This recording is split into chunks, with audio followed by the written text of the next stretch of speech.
Yes people, good morning, good afternoon, good evening to all of you. कैसे सब लोग? Hope so आप सब लोग बहुत बढ़िया रहेंगे। मैं बता दूं, मैं भी बहुत अच्छा हूं।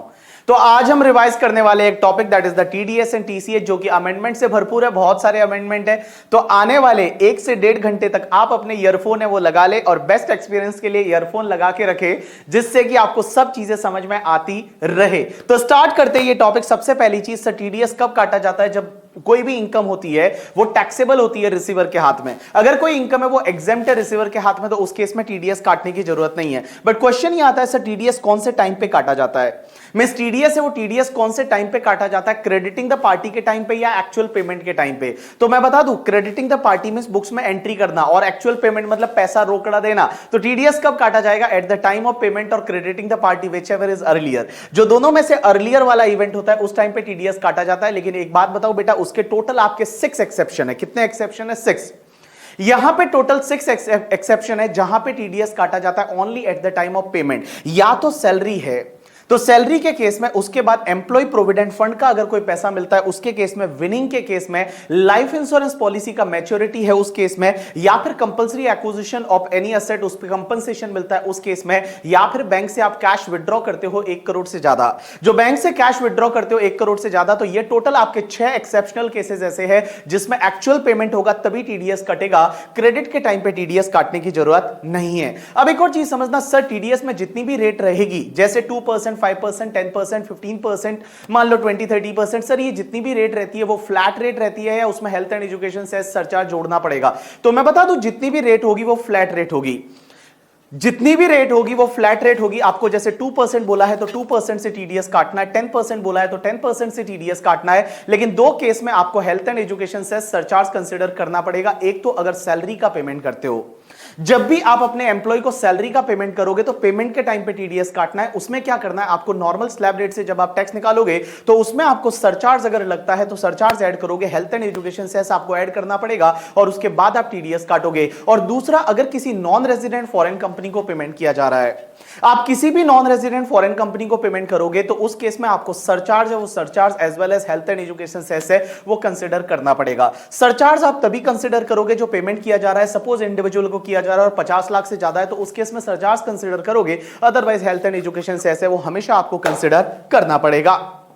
अब एक और चीज समझना, सर अगर मान लो आगे वाला जो पर्सन है पेई ने अपना पेन नंबर नहीं दिया, तो सेक्शन 206AA ये बोलती है कि उसका टीडीएस कौन सी रेट से कटेगा? जो भी टीडीएस की रेट है और 20% व्हिचएवर इज हायर। अगर पेई ने अपना पेन नंबर नहीं दिया, means payee not furnish his PAN number, in that case TDS is required to be deducted at the whatever rate prescribe in the section और 20% व्हिचएवर इज हायर। लेकिन guys एक चीज ध्यान रखना, अगर सेक्शन 194O लगती है, सेक्शन 194O कौन सी है? ई कॉमर्स से रिलेटेड है, अपन पढ़ेंगे, that is the new section. तो अगर ई कॉमर्स से रिलेटेड 194O लगती है तो वहां पे 20% की जगह 5% हो जाएगा।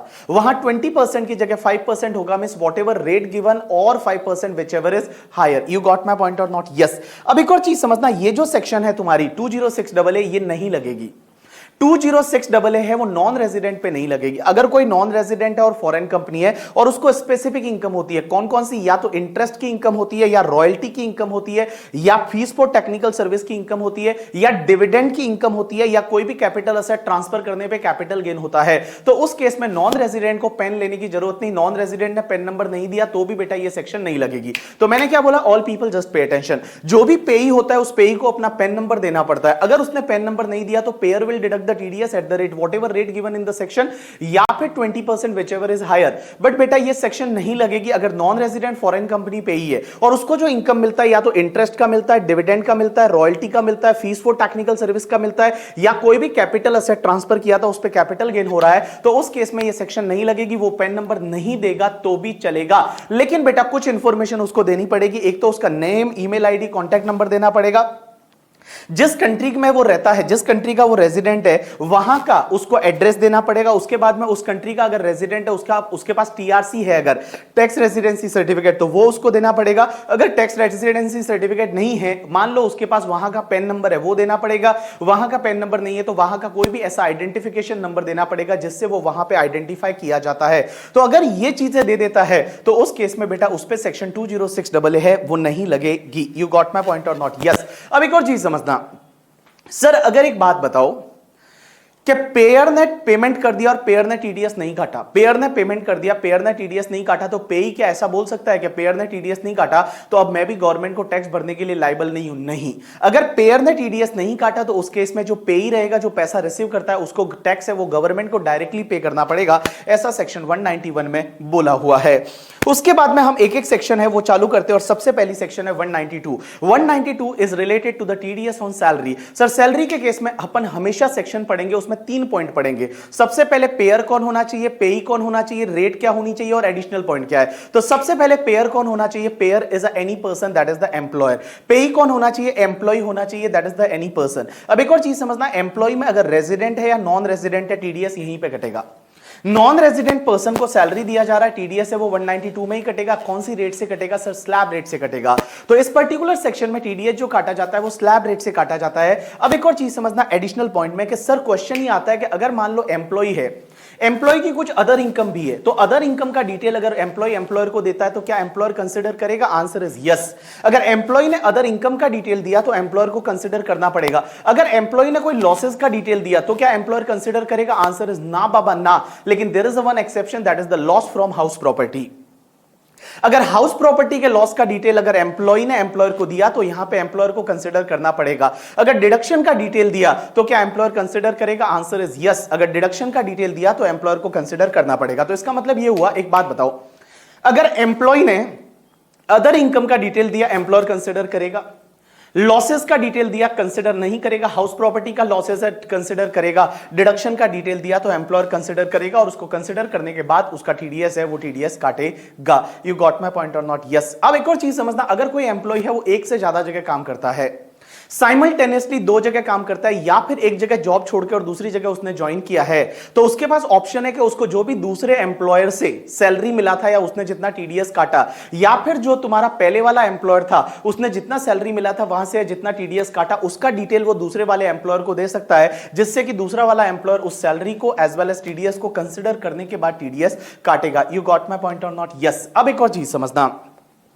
बहुत बार क्या होता है कि जो नॉन मॉनेटरी परक्यूजिट रहता है, non monetary perquisite means facility, जैसे car facility, hotel facility, bike facility, that is called non monetary perquisite.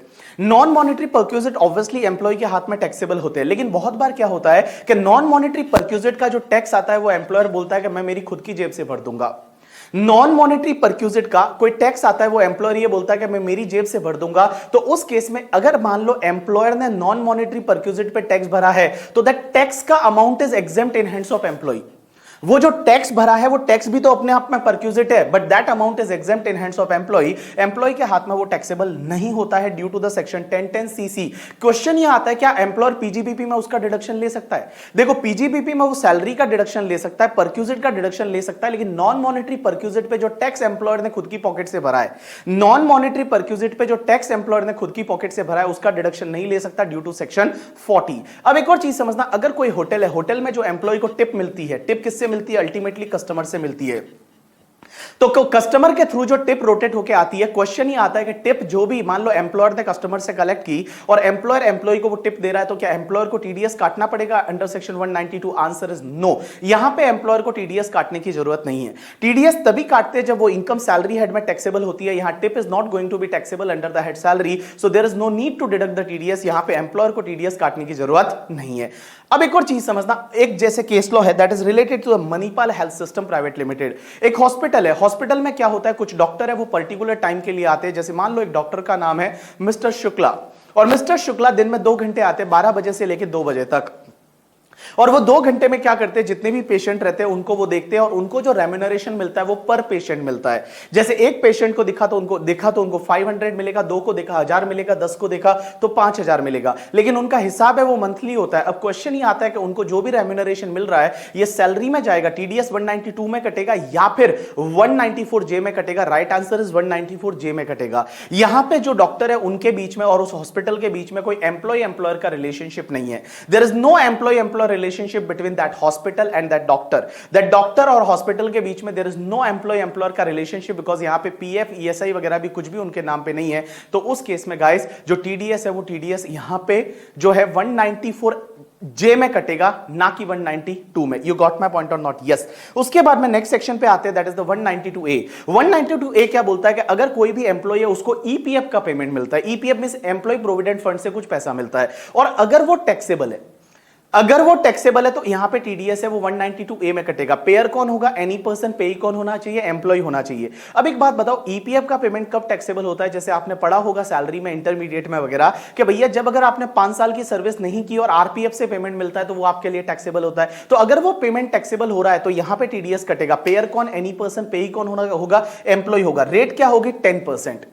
यहां पे रेट 10% है। अब एक और चीज समझना, यहां पे टीडीएस तभी कटेगा जब जो पेमेंट मिल रहा है ना वो 50,000 रुपीज या उससे ज्यादा है। मींस 50,000 रुपीज या उससे ज्यादा है। अगर 50,000 रुपीज से कम है तो उस केस में टीडीएस काटने की जरूरत नहीं, और वो पेमेंट मिल रहा है अगर वो एग्जेम्प्ट है तो भी टीडीएस काटने की जरूरत नहीं। अब यहां पे एक इंटरेस्टिंग चीज ये आती है कि सेक्शन 192A में अगर मान लो जो एम्प्लॉय है, जो पेई है, उसने अपना पैन नंबर नहीं दिया तो उसका टीडीएस 20% से नहीं कटेगा, उसका टीडीएस एमएमआर से कटेगा। तो 192A सेक्शन ये बोलती है कि भैया अगर यहां पे अपना पैन नंबर नहीं दिया या आधार नंबर नहीं दिया पेई ने, तो उसका टीडीएस है वो एमएमआर से कट जाएगा। यू गॉट माय पॉइंट और नॉट? यस। अब एक और चीज समझना, section 193 is related to the TDS on interest on security. अगर मान लो सिक्योरिटी में डिबेंचर बॉन्ड्स वगैरह उस पे जो इंटरेस्ट मिलता है, तो टीडीएस ऑन इंटरेस्ट ऑन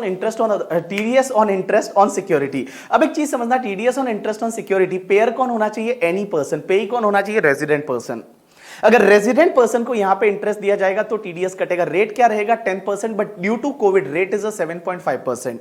अब एक चीज समझना, कुछ स्पेसिफिक सेक्शन में क्या हुआ कि कोविड की वजह से रेट क्रैश किया गया 25% से, और जहां जहां पे जो रेट था उसका 25% कम हो गया, मींस 75% रेट रह गया। तो जैसे 10% है तो उसका 7.5% होगा स्पेसिफिक पीरियड में। पीरियड क्या है? 14 मई 2020 से लेकर और 31 मार्च 2021 तक। If TDS is required to be deducted between 14 May 2020 till 31st March 2021, then TDS rate will be 75%. So here also TDS rate is a 7.5% between that particular period. Sir यहां पे कुछ एडिशनल पॉइंट है। पहला point ये कि अगर कोई भी डीमैट सिक्योरिटीज है तो उस पे टीडीएस नहीं कटेगा। अगर डीमैट सिक्योरिटी है, डीमटेरियलाइज फॉर्म में जो सिक्योरिटी है उस पे इंटरेस्ट मिलता है तो उस पे आपका टीडीएस है वो नहीं कटेगा। अब एक और चीज समझना, अगर इंटरेस्ट दिया जा रहा है वो किसी भी एलआईसी को दिया जा रहा है, जीआईसी को दिया जा रहा है, या किसी इंश्योरेंस कंपनी को दिया जा रहा है। जैसे आई कैन टेक एग्जांपल कि एलआईसी ने रिलायंस के बॉन्ड्स में इन्वेस्ट किया था और रिलायंस जो है अब एलआईसी को इंटरेस्ट दे रहा है, तो उस केस में टीडीएस काटने की जरूरत नहीं है। अब एक और चीज समझना, अगर कोई भी गवर्नमेंट सिक्योरिटी रहेगी तो उस पर टीडीएस नहीं काटा जाएगा। जो भी गवर्नमेंट सिक्योरिटी रहेगी वो गवर्नमेंट सिक्योरिटी पे टीडीएस काटने की जरूरत नहीं है, लेकिन इसके 2 एक्सेप्शन है करके, ठीक है। पहला एक्सेप्शन तो ये कि अगर मान लो तुम्हारा 8% सेविंग टैक्सेबल बॉन्ड्स है 2003 वाला, 8% सेविंग टैक्सेबल बॉन्ड्स है 2003 वाला, या फिर 7.75% टैक्सेबल बॉन्ड्स है 2018 वाला, और ये आरबीआई के बॉन्ड है, तो उस केस में इस पे अगर आपको इंटरेस्ट मिलता है वो 10,000 से ज्यादा है तो उस केस में टीडीएस कट जाएगा। अब एक चीज समझना, यहां पे एक floating rate of interest bonds और इशू किया 2020 वाला। आरबीआई ने एक फ्लोटिंग रेट ऑफ इंटरेस्ट वाला जो है बॉन्ड्स 2020 वाला इशू किया, यहां पे भी टीडीएस कटेगा, ऐसा आरबीआई के नोटिफिकेशन में लिखा हुआ है, बट इनकम टैक्स में अभी तक कुछ अमेंडमेंट किया नहीं है। तो आप आईसीआई का मॉड्यूल देखोगे तो उसमें ये फ्लोटिंग वाला नहीं है, बट आरबीआई का जो नोटिफिकेशन था उसमें लिखा हुआ है कि इस पे जो है वो टीडीएस कटेगा अगर 10,000 से ज्यादा का इंटरेस्ट है तो मैंने क्या बोला कि देखो गवर्नमेंट की जो भी सिक्योरिटी रहेगी उस पे टीडीएस नहीं कटेगा। जो गवर्नमेंट की सिक्योरिटी रहेगी वो गवर्नमेंट की सिक्योरिटी पे टीडीएस नहीं कटेगा, बट इसके 2 एक्सेप्शन आप ऐसे याद रखोगे। पहला तो 8% सेविंग टैक्सेबल बॉन्ड्स 2003 वाला, या 7.75% सेविंग टैक्सेबल बॉन्ड्स 2018 वाला जो है, और इस पे अगर आपको जो इंटरेस्ट मिलता है वो 10,000 से ज्यादा है तो उस केस में टीडीएस आपका कट जाएगा। यू गॉट माय पॉइंट और not? Yes. Now next section is 194। 194 is a TDS on dividend. अगर आपको कोई भी डिविडेंड मिलता है तो डिविडेंड पे टीडीएस काटेगा। पेयर कौन होना चाहिए? Domestic company. पेई कौन होना चाहिए? Resident person. रेट क्या रहेगा? 10%, लेकिन कोविड की वजह से आपका रेट है वो 7.5% हो जाएगा। लेकिन एक चीज समझना, किसी भी इंडिविजुअल को डिविडेंड दिया जा रहा है अदर देन कैश, मतलब कैश में नहीं, कैश को छोड़ के किसी भी मोड अदर देन कैश में डिविडेंड दिया जा रहा है किसी भी इंडिविजुअल को, और वो डिविडेंड पूरे साल का मिला के अप टू 5000 है, तो उस केस में टीडीएस काटने की जरूरत नहीं है। तो देखो देखो मेरी तरफ देखो, पेयर कौन होना चाहिए? Domestic company. पेई कौन होना चाहिए? कोई भी resident person. Rate is 10%, Covid की वजह से रेट इज 7.5%। और एक चीज समझना, यहां पे जो आपका जो डिविडेंड है वो अगर अप टू 5000 है किसी इंडिविजुअल को दिया जा रहा है अदर देन कैश में, तो उस केस में टीडीएस काटने की जरूरत नहीं है। अब एक और चीज समझना, 194A और 194A is related to TDS on interest other than interest on security. जो इंटरेस्ट ऑन सिक्योरिटी है, सिक्योरिटी को छोड़ के कोई भी दूसरा इंटरेस्ट है जैसे बैंक एफडी का इंटरेस्ट एंड ऑल, तो उस पे टीडीएस इस पर्टिकुलर सेक्शन में कटेगा। सबसे पहली चीज सर, पेयर कौन होना चाहिए? मैं बोलूंगा एनी पर्सन। लेकिन यहां पे एक चीज ध्यान रखना, इंडिविजुअल एचयूएफ कोई भी किसी को इंटरेस्ट दे रहा है, अगर कोई इंडिविजुअल एचयूएफ पेयर है तो उसको टीडीएस तभी काटना है जब लास्ट ईयर में उसका टर्नओवर 1 करोड़ से ज्यादा था इन केस ऑफ बिजनेस, या ग्रॉस रिसीट 50 लाख से ज्यादा था in case of profession. Otherwise individual HUF जब भी इंटरेस्ट दे रहा है किसी को, उसको टीडीएस काटने की जरूरत नहीं है। जैसे मैं एक एग्जांपल लेता हूं, all people just pay attention. जैसे मैं हूं, तो मैंने क्या किया, किसी को इंटरेस्ट दिया, मैं इंडिविजुअल हूं, मैंने किसी को इंटरेस्ट दिया, किसी से लोन लिया था, मैंने किसी को इंटरेस्ट दिया, तो मैं जब इंटरेस्ट दे रहा हूं तो मुझे आगे वाले का टीडीएस काटना है या नहीं, that depends on my last year का टर्नओवर एंड ग्रॉस रिसीट। अगर मैं बिजनेस कर रहा हूं, मेरा लास्ट ईयर का टर्नओवर 1 करोड़ से ज्यादा था, तो उस केस में मेरे को इस साल टीडीएस काटना है। या प्रोफेशन में हूं तो लास्ट ईयर का ग्रॉस रिसीट 50 लाख से ज्यादा था, तो ही इस साल टीडीएस काटना है, अदरवाइज टीडीएस काटने की जरूरत नहीं है। तो all people just pay attention. यहां पे मैं पेयर क्या बोलूंगा? पेयर पहले तो मैं बोलूंगा any person, but individual HUF को टीडीएस तभी काटना है जब लास्ट ईयर का टर्नओवर 1 करोड़ से ज्यादा था या ग्रॉस रिसीट 50 लाख से ज्यादा था। अगर मान लो ये नहीं था तो उस केस में टीडीएस काटने की जरूरत नहीं है। एग्जांपल के लिए मेरी वाइफ है, तो मेरी वाइफ कोई बिजनेस नहीं कर रही, घर पे बैठी है, मजे कर रही है करके, ठीक है, मान लो हम मतलब घर संभाल रही है वो। अब एक बात समझना, तो उसका कोई बिजनेस नहीं है, तो मेरी वाइफ ने अगर किसी को इंटरेस्ट दिया तो टीडीएस काटने की जरूरत नहीं है। यू गॉट माय पॉइंट और नॉट? यस। अब एक और चीज समझना, पेई कौन होना चाहिए? पेई is the resident person. Rate क्या रहेगा? 10% रहेगा, लेकिन कोविड की वजह से यहां पे रेट है वो 7.5% हो गया। 7.5% बिटवीन 14 मई 2020 टिल 31 मार्च 2021। अब एक और चीज समझना सर, टीडीएस इंटरेस्ट पे तभी काटना है जब आप किसी भी पर्सन को इंटरेस्ट दे रहे हो और पूरे साल का इंटरेस्ट मिला के 5000 से ज्यादा है। If that interest is more then 5000 तभी टीडीएस काटना है, अदरवाइज टीडीएस काटने की जरूरत नहीं है। दूसरी चीज, अगर कोई भी बैंक या कोऑपरेटिव बैंक या पोस्ट ऑफिस किसी को इंटरेस्ट दे रही है, बैंक, कोऑपरेटिव बैंक या पोस्ट ऑफिस किसी को इंटरेस्ट दे रही है, तो टीडीएस तभी काटना है अगर वो इंटरेस्ट पूरे साल का मिला के 40,000 रुपए से ज्यादा है। मैंने क्या बोला? बैंक, कोऑपरेटिव बैंक या पोस्ट ऑफिस किसी को इंटरेस्ट दे रही है तो टीडीएस तभी काटना है जब वो इंटरेस्ट है वो पूरे साल का मिला के 40,000 रुपए से ज्यादा है। इफ अप टू 40,000 है तो टीडीएस नहीं काटना। एंड अगर सीनियर सिटीजन पेई है तो दिस लिमिट विल बी 50,000। अगर सीनियर सिटीजन पे ही है तो ये लिमिट 50,000 हो जाएगी। 50,000 से ज्यादा है, सीनियर सिटीजन को इंटरेस्ट दिया तो ही टीडीएस काटना है, अदरवाइज टीडीएस काटने की जरूरत नहीं है। अब एक और चीज समझना सर, ये लिमिट जो है 40,000 50,000 की bank, cooperative bank, post office से, ये लिमिट पर बैंक वाइज देखी जाएगी या पर ब्रांच वाइज देखी जाएगी? जैसे I can take example, HDFC bank के Kandivali branch, Borivali branch and Malad branch, तीनों एचडीएफसी बैंक है। कांदिवली, बोरीवली एंड मलाड, 3 ब्रांच में मेरी एफडी है और तीनों ब्रांच से मुझे 15,000 का इंटरेस्ट मिल रहा है। क्या बैंक मेरा टीडीएस काटेगी? आंसर इज यस, बिकॉज अगर कोई भी बैंक है वो कोर बैंकिंग सॉल्यूशन फॉलो करती है, कोर बैंकिंग सॉफ्टवेयर फॉलो करती है, तो ये जो लिमिट है ये लिमिट बैंक वाइज देखी जाएगी, ना कि ब्रांच वाइज। तो यहां पे एचडीएफसी बैंक की 3 ब्रांच है, but ultimately HDFC bank is paying interest 45,000, so yes they are required to deduct TDS, वो मेरा टीडीएस काटेंगे। लेकिन अगर मान लो 3 अलग अलग बैंक की ब्रांच होती, जैसे बोरीवली में एचडीएफसी का ब्रांच, कांदिवली में आईसीआईसीआई का ब्रांच एंड मान लो मलाड में इंडसइंड का ब्रांच, और उनसे मुझे 15-15 हजार का इंटरेस्ट मिलता, तो उस केस में टीडीएस है वो नहीं कटता। यू गॉट माय पॉइंट और नॉट? यस। अब एक और चीज समझना, बहुत बार क्या होता है कि बैंक क्या करती है, अपनी माइक्रो मॉनिटरिंग पर्पस के लिए एवरी डे एक सस्पेंस अकाउंट में इंटरेस्ट डालती है। एवरी डे एक सस्पेंस अकाउंट में इंटरेस्ट डालती है। सस्पेंस अकाउंट मतलब वो अपने इंटरनल मॉनिटरिंग पर्पस के लिए क्या करते हैं, एवरी डे इंटरेस्ट कैलकुलेट करते हैं। जैसे फॉर एन एग्जांपल कि राकेश झुंझुनवाला बड़ा पैसे वाला है, उसका एक बैंक में एफडी है और एफडी है मान लो 50 करोड़ का, तो एवरी डे वो बैंक क्या करती है, इंटरेस्ट कैलकुलेट करती है कि आज एफडी में इतना इंटरेस्ट हुआ, इतना हुआ, और वो क्या करती है, एक सेपरेट अकाउंट में डालते हैं पैसे को, मतलब बैंक है वो सेपरेट अकाउंट में उस पैसे को पार्क करते हैं। तो क्वेश्चन यहां पे ये आता है कि टीडीएस कब करता है, जब आप क्रेडिटिंग द पार्टी और payment whichever is earlier. तो क्या सेपरेट अकाउंट में डालना, it will be treated as crediting the party. तो यहां पे सीबीडीटी का सर्कुलर है, सीबीडीटी बोलती है कि no, it won't be treated as crediting the party. यहां पे हर दिन टीडीएस काटने की जरूरत नहीं, टीडीएस काटना है as per the terms of the FD. जैसे मान लो यहां पे एफडी पे इंटरेस्ट आपको क्वार्टरली मिलने वाला है, तो क्वार्टरली जब भी आपके अकाउंट में क्रेडिट होगा तो क्वार्टरली टीडीएस काटना पड़ेगा, एवरीडे टीडीएस काटने की जरूरत नहीं है। अब एक और चीज समझना, कुछ केसेस ऐसे हैं जहां पे टीडीएस नहीं कटेगा, कुछ केसेस ऐसे हैं जहां पे टीडीएस नहीं कटेगा। एक तो सेविंग बैंक का इंटरेस्ट कितना भी हो, बचत खाता जो सेविंग बैंक है, सेविंग बैंक का इंटरेस्ट कितना भी हो उसमें टीडीएस नहीं कटेगा। दूसरा, इनकम टैक्स का आपको रिफंड मिलता है और रिफंड पे 244A का इंटरेस्ट मिलता है, उस पे टीडीएस नहीं कटता। एक बात समझना, ये सिर्फ रेजिडेंट के लिए सेक्शन है, अगर नॉन रेजिडेंट को इनकम टैक्स रिफंड पे इंटरेस्ट मिलेगा उस पे टीडीएस कटेगा, रेजिडेंट को इनकम टैक्स रिफंड का इंटरेस्ट मिला उस पे टीडीएस नहीं कटेगा। अब एक और चीज समझना, अगर आप इंटरेस्ट जो दे रहे हो वो इंटरेस्ट आप किसी बैंक को दे रहे हो या एलआईसी को दे रहे हो या यूटीआई को दे रहे हो या किसी इंश्योरेंस कंपनी को दे रहे हो तो टीडीएस काटने की जरूरत नहीं। मींस आप इंटरेस्ट बैंक को दे रहे हो, एलआईसी को दे रहे हो, यूटीआई को दे रहे हो, किसी इंश्योरेंस कंपनी को दे रहे हो, तो उस केस में टीडीएस है, वो टीडीएस काटने की जरूरत नहीं है। अब एक और चीज समझना, अगर कोई कोऑपरेटिव सोसाइटी है, कोऑपरेटिव बैंक नहीं है, कोऑपरेटिव सोसाइटी किसी दूसरी कोऑपरेटिव सोसाइटी को इंटरेस्ट देती है या कोऑपरेटिव सोसाइटी अपने मेंबर को इंटरेस्ट देती है तो टीडीएस काटने की जरूरत नहीं है। मैंने क्या बोला, अगर कोई कोऑपरेटिव सोसाइटी है वो किसी दूसरी कोऑपरेटिव सोसाइटी को इंटरेस्ट देती है या अपने मेंबर को इंटरेस्ट देती है तो उस केस में टीडीएस काटने की जरूरत नहीं है। लेकिन इस बार एक अमेंडमेंट है कि जो कोऑपरेटिव सोसाइटी इंटरेस्ट दे रही है, अगर उस कोऑपरेटिव सोसाइटी का लास्ट ईयर का टर्नओवर या ग्रॉस एसेट 50 करोड़ से ज्यादा है, उस कोऑपरेटिव सोसाइटी का लास्ट ईयर का टर्नओवर या ग्रॉस एसेट है वो 50 करोड़ से ज्यादा है और इंटरेस्ट दिया जा रहा है वो 40,000 या 50,000 से ज्यादा है, सीनियर सिटीजन के केस में 50,000 और अदर केस में 40,000।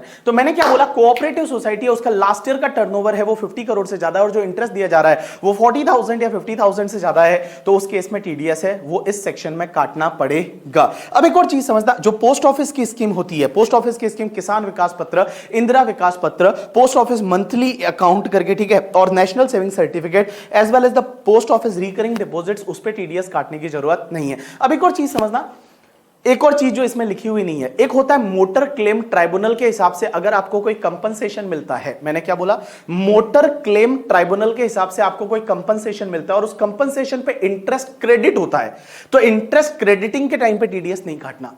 If any compensation is awarded as per the tribunal of motor accidental claim tribunal, motor accidental claim tribunal के इंटरेस्ट अगर उन कंपनसेशन पे इंटरेस्ट क्रेडिट होता है तो eight the time of credit TDS काटने की जरूरत नहीं है। Eight the time of payment TDS तभी काटना है जब वो इंटरेस्ट 50,000 से ज्यादा है। मींस अगर मान लो इंटरेस्ट पे किया जा रहा है and if that interest is more than 50,000 then only TDS is required to be deducted, otherwise TDS काटने की जरूरत नहीं है। तो मैंने क्या बोला, इफ मोटर क्लेम ट्रिब्यूनल के हिसाब से अगर आपको कोई कंपनसेशन अवार्ड होता है और वो कंपनसेशन पे अगर कोई इंटरेस्ट है, वो इंटरेस्ट का क्रेडिटिंग के टाइम पे टीडीएस नहीं काटना है, पेमेंट के टाइम पे टीडीएस तभी काटना है जब वो इंटरेस्ट 50,000 से ज्यादा है। उसके बाद next section is 194B। B मतलब बड़े लोग पैसा कहां डालते हैं, लॉटरी में। लॉटरी में तो आपका जो winning from lottery, crossword puzzles, game show वगैरह है, वहां पे टीडीएस 194B में कटेगा। पेयर कौन होगा, एनी पर्सन, पेई कौन होगा, एनी पर्सन, रेट रहेगी 30% और टीडीएस तभी काटना है जब विनिंग आपका 10,000 से ज्यादा है। 194BB दैट इज बहुत बड़े लोग पैसा किस पे लगाते हैं, घोड़ों पे लगाते हैं, हॉर्स रेसेस पे लगाते हैं। तो हॉर्स रेसेस का विनिंग कहां पे जाएगा, 194BB में जाएगा। पेयर कौन होगा, एनी पर्सन, पेई कौन होगा, एनी पर्सन, रेट है आपका 30% और टीडीएस तभी काटना है जब विनिंग है वो आपका 10,000 से ज्यादा है। अब एक और चीज समझना, यहां पे अगर विनिंग इन काइंड है, इन काइंड का मतलब विनिंग जो है वो कैश में नहीं है, मनी में नहीं है, इन काइंड है, जैसे कार वगैरह है, तो यहां पे ऑर्गेनाइजर ऑफ विनिंग जो है, जो ऑर्गेनाइजर ऑफ विनिंग है, he has to ensure that कि tax on that winning is already paid to government, only after that he will release the winning. तो भैया जो ऑर्गेनाइजर है उसको पहले ये एंश्योर करना पड़ेगा कि टैक्स उस विनिंग पे ऑलरेडी जा चुका है, उसके बाद ही वो विनिंग को रिलीज करेगा, उससे पहले वो विनिंग को रिलीज नहीं करेगा। नेक्स्ट सेक्शन पे चलते हैं। Next is 194C। सी का मतलब होता है कॉन्ट्रैक्ट। अब एक बात समझना, कॉन्ट्रैक्ट के केस में टीडीएस यहां पे कटेगा। सबसे पहली चीज, पेयर कौन होना चाहिए, मैं बोलूंगा एनी पर्सन, लेकिन इंडिविजुअल एचयूएफ को यहां टीडीएस तभी काटना है जब लास्ट ईयर का टर्नओवर 1 करोड़ से ज्यादा था। बिजनेस के केस में या प्रोफेशन के केस में ग्रॉस रेसिट 50 लाख से ज्यादा थी। इसका मतलब बीवी सर की बीवी जो है उसको टीडीएस काटने की जरूरत नहीं है, बट इंडिविजुअल एचयूएफ पर टीडीएस तभी काटना पड़ेगा जब लास्ट ईयर का टर्नओवर 1 करोड़ से ज्यादा था या ग्रॉस रेसिट 50 लाख से ज्यादा थी। सर कॉन्ट्रैक्ट के केस में कॉन्ट्रैक्ट ही पेमेंट करेगा कॉन्ट्रैक्टर को, तो सर पेई कौन होना चाहिए, any resident contractor. Sir TDS की रेट क्या रहेगी? रेट डिपेंड करेगी कॉन्ट्रैक्टर पे कि कॉन्ट्रैक्टर कौन है। अगर वो कॉन्ट्रैक्टर इंडिविजुअल एचयूएफ है तो टीडीएस का रेट बोलो 1%, अगर वो अदर देन इंडिविजुअल एचयूएफ है तो 2%। मींस कॉन्ट्रैक्टर है वो इंडिविजुअल एचयूएफ है तो आपका 1%, अदर देन इंडिविजुअल एचयूएफ है तो 2%। अब एक चीज समझना, कोविड की वजह से रेट क्रैश हुआ है यहां पे भी। सो बिटवीन 14 मई 2020 से लेकर 31 मार्च 2021 के बीच में जो टीडीएस का रेट है वो 1% की जगह 0.75% हो जाएगा और 2% की जगह 1.5% हो जाएगा। अब एक चीज समझना, टीडीएस कॉन्ट्रैक्ट में तभी काटना है जब आप किसी को पेमेंट कर रहे हो या क्रेडिट कर रहे हो, सिंगल कॉन्ट्रैक्ट 30,000 से ज्यादा है या एग्रीगेट पूरे साल का मिला के 1 लाख से ज्यादा है। मैं सिंगल कॉन्ट्रैक्ट 30,000 से ज्यादा है या एग्रीगेट है वो 1 लाख से ज्यादा है, then only you required to deduct the TDS. अब एक और चीज समझना, सर यहां पे कॉन्ट्रैक्ट का मतलब क्या होता है? तो कॉन्ट्रैक्ट का मतलब आपका work contract. Work contract sir किसको बोलते हैं? Supply of labour for carrying out any work, that is called work contract. लेकिन एक चीज समझना, वर्क कॉन्ट्रैक्ट में कुछ चीजें ऐसी है जो स्पेसिफिकली इंक्लूड कर रखी है। सबसे पहले एडवर्टाइजमेंट। अगर आप एडवर्टाइजमेंट के लिए किसी को कुछ भी पेमेंट करते हो, टीडीएस 194C में कटेगा। या ब्रॉडकास्टिंग एंड टेलीकास्टिंग। अब ब्रॉडकास्टिंग टेलीकास्टिंग का मतलब होता है, ब्रॉडकास्टिंग का मतलब रेडियो पे एडवर्टाइजमेंट दिलाना और टेलीकास्टिंग का मतलब टेलीविजन पे दिलाना, दैट इज कॉल्ड टेलीकास्टिंग। अब एक चीज समझना, सर अगर किसी से कोई प्रोग्राम बनवाते हैं, जैसे मान लो बालाजी टेलीफिल्म्स के पास में गए या धर्मा प्रोडक्शन के पास में गए और हमको एड बनवाना है, तो जो प्रोडक्शन ऑफ प्रोग्राम है उस केस में भी बेटा टीडीएस 194C में कटेगा, वो भी आपके कॉन्ट्रैक्ट में माना जाएगा। उसके बाद नेक्स्ट पॉइंट आता है, that is the carriage of passenger और goods by any mode other than railway. Railway को छोड़ के किसी भी मोड से अगर मान लो आपका कैरिज ऑफ पैसेंजर और गुड्स है तो उस केस में भी टीडीएस 194C में कटेगा, रेलवे को छोड़ के, बिकॉज रेलवे गवर्नमेंट का, उसका टीडीएस काटने की जरूरत नहीं है। उसके बाद जो केटरिंग है वो केटरिंग भी यहां पे आपके कॉन्ट्रैक्ट में आ जाएगा। और उसके बाद सबसे इंटरेस्टिंग चीज जो इस साल से आई है वो ये है, पहले से है लेकिन इस साल से इसमें एक अमेंडमेंट है कि अगर कोई भी पर्सन है वो किसी भी प्रोडक्ट का मैन्युफैक्चरिंग या प्रोडक्शन करता है, किसी प्रोडक्ट या प्रोडक्ट का मैन्युफैक्चरिंग या प्रोडक्शन करता है as per the requirement of the client, means client के रिक्वायरमेंट के हिसाब से, क्लाइंट के स्पेसिफिकेशन के हिसाब से, out of the material supplied by that client और related party of that client. ये related party of that client इसी साल से ऐड किया है। तो देखो बेटा, अगर कोई भी पर्सन है वो किसी भी प्रोडक्ट का मैन्युफैक्चरिंग करता है, प्रोडक्ट का प्रोडक्शन करता है as per the client requirement, out of the material supplied और सेल बाय दैट क्लाइंट और related party of that client. और यहां रिलेटेड पार्टी का मतलब वही होगा जो सेक्शन 40 सब सेक्शन 2 में दे रखा है पीजीबीपी में। तो देखो, अगर मान लो मैं कोई भी गुड्स का प्रोडक्शन करता हूं किसी और के लिए, किसी के रिक्वायरमेंट के हिसाब से, out of the material supplied by that person या फिर related party of that person, तो उस केस में ये कॉन्ट्रैक्ट में आ जाएगा। यहां पे रिलेटेड पार्टी है वो इसी साल से यहां पे ऐड किया गया है। अब एक और चीज समझना, अगर कोई भी आपका पर्सनल पर्पस का कॉन्ट्रैक्ट है तो उस केस में टीडीएस नहीं कटेगा। जैसे आपकी शादी में किसी को केटरिंग कॉन्ट्रैक्ट दिया, टीडीएस नहीं कटेगा। आपने घर बनवाया, घर का रिपेयरिंग करवाया, तो उस केस में टीडीएस है वो टीडीएस नहीं कटेगा। अब एक और चीज समझना, अगर आप पेमेंट करते हो किसी ट्रांसपोर्टर को, किसको पेमेंट करते हो? ट्रांसपोर्टर को। और ट्रांसपोर्टर आपको एक डिक्लेरेशन देता है कि उसके पास में 10 से ज्यादा व्हीकल नहीं है। आप पेमेंट करते हो ट्रांसपोर्टर को, ट्रांसपोर्टर एक डिक्लेरेशन देता है कि उसके पास में 10 से ज्यादा व्हीकल नहीं है और वो अपना पैन नंबर आपको देता है, तो उस केस में ट्रांसपोर्टर का टीडीएस काटने की जरूरत नहीं है। अब एक और चीज समझना बेटा, सर कॉन्ट्रैक्ट में क्या अपना वर्क कॉन्ट्रैक्ट में क्या सब कॉन्ट्रैक्ट भी आएगा? Answer is yes. जैसे मान लो एक पर्सन ने किसी को कॉन्ट्रैक्ट दिया, उसने किसी को आगे कॉन्ट्रैक्ट दिया, तो उस केस में बेटा सब कॉन्ट्रैक्ट है वो सब कॉन्ट्रैक्ट भी कॉन्ट्रैक्ट में आ जाएगा। अब एक और चीज समझना, जो जॉब वर्क की मैं अभी बात कर रहा था, वो production of product as per the client requirement, that is called job work. Job work के केस में सर एक बात बताओ, इनवॉइस जो है वो इनवॉइस में मटेरियल का प्राइस अलग से बताया हुआ, तो क्या मटेरियल पे भी टीडीएस कटेगा? Answer is no. इनवॉइस में अगर मटेरियल का प्राइस अलग से बताया हुआ है तो मटेरियल पे टीडीएस नहीं कटेगा, बाकी वाले इनवॉइस वैल्यू पे टीडीएस कट जाएगा। बट अगर मटेरियल का प्राइस सेपरेटली बताया हुआ नहीं है तो टोटल इनवॉइस वैल्यू पे टीडीएस है वो टीडीएस कट जाएगा। यू गॉट माय पॉइंट और नॉट? यस। अब एक और चीज समझना सर, एक क्लैरिफिकेशन है सीबीडीटी का, और सीबीडीटी ये बोलती है कि अगर मान लो कोई क्लाइंट है उसने एडवर्टाइजमेंट एजेंसी को पेमेंट किया, क्लाइंट है जिसने एडवर्टाइजमेंट एजेंसी को पेमेंट किया और क्लाइंट ने एडवर्टाइजमेंट एजेंसी का टीडीएस 194C में काट लिया। अब वो एडवर्टाइजमेंट एजेंसी किसी न्यूज़पेपर कंपनी को या टीवी चैनल्स को पेमेंट करती है, तो उस केस में उसका टीडीएस काटने की जरूरत नहीं। तो मैंने क्या बोला, कोई भी पर्सन है उसने एडवर्टाइजमेंट एजेंसी को पेमेंट किया, तो उस टाइम पे अगर 194C में टीडीएस काट लिया है, तो एडवर्टाइजमेंट एजेंसी जो है वो अगर मान लो किसी न्यूज चैनल या पेपर कंपनी को पेमेंट करेगी, तो उस केस में टीडीएस काटने की आगे जरूरत नहीं है, जब ऑलरेडी पहले जब क्लाइंट ने एडवर्टाइजमेंट एजेंसी को पेमेंट किया तो टीडीएस काट चुका है। अब एक और चीज समझना, यहां पे एडवर्टाइजमेंट एजेंसी जो है वो क्या करती है, कुछ कमीशन रिटेन करती है। जैसे मान लो क्लाइंट ने एडवर्टाइजमेंट एजेंसी को 10 लाख का पेमेंट किया था, उसने आगे 9 लाख का पेमेंट किया, 1 लाख अपने पास रिटेन करके रख लिया, तो क्या वो कमीशन माना जाएगा? 194H में टीडीएस कटेगा? Answer is no, that won't be treated as commission. 194H में टीडीएस नहीं कटेगा। लेकिन एक प्रसार भारती वाला जो केस लॉ है, वो प्रसार भारती वाले केस लॉ में वहां पे प्योर एजेंट है और उस प्रसार भारती वाले केस लॉ में टीडीएस कट जाएगा। उसके बाद में नेक्स्ट पार्ट पे चलते हैं कि सर एक बात बताओ, बहुत बार क्या होता है, जो टीवी चैनल्स होते हैं, न्यूज चैनल्स होते हैं, वो कोई प्रोग्राम बनवाने के लिए प्रोडक्शन हाउस के पास में जाते हैं। जैसे मैं एग्जांपल लेता हूं कि एबीपी न्यूज है, उसको महाभारत बनवाना है, और वो महाभारत बनवाने के लिए कहां पे गया? किसी धर्मा प्रोडक्शन के पास में गया जो करण जौहर का है, और धर्मा प्रोडक्शन को जाके बोला कि हमको महाभारत बनाना है, महाभारत में अर्जुन ये होना चाहिए, भीम ये होना चाहिए, शकुनी ये होना चाहिए, पूरा डिस्क्रिप्शन दिया। और उनके हिसाब से अगर मान लो धर्मा प्रोडक्शन ने महाभारत बनवा के एबीपी न्यूज को दिया और उसका जो कॉपीराइट पेटेंट है वो भी ट्रांसफर किया, तो उस केस में ये कॉन्ट्रैक्ट माना जाएगा, 194C में टीडीएस कटेगा। लेकिन अगर मान लो एबीपी न्यूज वाले हैं, वो महाभारत बनवाने के लिए धर्मा प्रोडक्शन के पास गए, धर्मा प्रोडक्शन वाले बोलते हैं कि हमारे पास महाभारत पहले से बनाया हुआ है, ये लो महाभारत और आप अपने यहां पे डिस्प्ले कर दो, तो उस केस में सर टीडीएस 194C में कटेगा? आंसर इज नो, 194C में नहीं कटेगा, बट अगर किसी और सेक्शन में टीडीएस कटता है तो उस सेक्शन में कट जाएगा, बट बेटा 194C में टीडीएस है वो आपका नहीं कटेगा। अब एक और चीज समझना, नेक्स्ट सेक्शन आती है 194D। डी का मतलब ये होता है, इसको ऐसे याद रखोगे कि अगर मान लो किसी भी डेथ हो जाती है तो इंश्योरेंस करवाया हुआ है, तो इंश्योरेंस एजेंट है उसकी बड़ी हेल्प लगती है, तो डी मतलब डेथ, मतलब डेथ के टाइम पे इंश्योरेंस एजेंट है उसकी हेल्प लगेगी, तो इंश्योरेंस एजेंट को जो कमीशन मिलता है उस पे टीडीएस 194D में कटेगा। सर पेयर कौन होना चाहिए? Pair is a insurance company. पेई कौन होना चाहिए? Resident person. रेजिडेंट पर्सन जो है, रेजिडेंट इंश्योरेंस एजेंट है, वो तुम्हारा पेई होगा। सर रेट क्या रहेगी? 5% रहेगी, बट कोविड वाले पीरियड में यहां पे 3.75% हो गया है बिटवीन 14 मई 2020 से लेके 31 मार्च 2021 तक। अब एक चीज समझना, जो इंश्योरेंस एजेंट का जो कमीशन है, वो कमीशन अगर 15,000 से ज्यादा नहीं है तो उस केस में टीडीएस काटने की जरूरत नहीं है। पूरे साल का मिला के 15,000 से ज्यादा कमीशन है तो ही टीडीएस काटना है, if it is up to 15,000 तो टीडीएस काटने की जरूरत नहीं है। उसके बाद नेक्स्ट सेक्शन पे चलते हैं 194DA। डीए को आप ऐसे याद रखोगे कि अगर लाइफ इंश्योरेंस पॉलिसी का मैच्योरिटी आता है, अब एक बात समझना, मैच्योरिटी ऐसा जरूरी नहीं कि भैया डेथ के बाद ही आता है, डेथ के बाद मैच्योरिटी मिलता है वो तो एग्जेम्प्ट होता है, बट इसको आप ऐसे याद रख सकते हो, death after, DA death after करके, मतलब लाइफ इंश्योरेंस पॉलिसी का मैच्योरिटी। अब एक चीज समझना, लाइफ इंश्योरेंस पॉलिसी के मैच्योरिटी पे अगर आपको कोई पैसा मिलता है, अगर वो टैक्सेबल है, तो इस केस में इस सेक्शन में टीडीएस कटेगा। अब एक चीज समझना, लाइफ इंश्योरेंस पॉलिसी का जो मैच्योरिटी रहता है वो एग्जेम्प्ट होता है अंडर सेक्शन 1010D।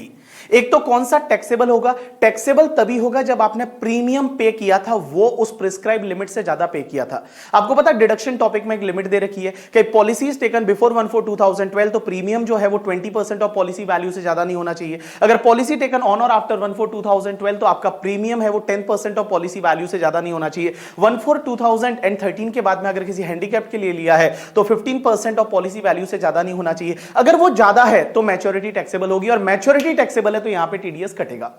सबसे पहली चीज सर, पेयर कौन होना चाहिए? ऑब्वियसली जो any person, that is insurance company.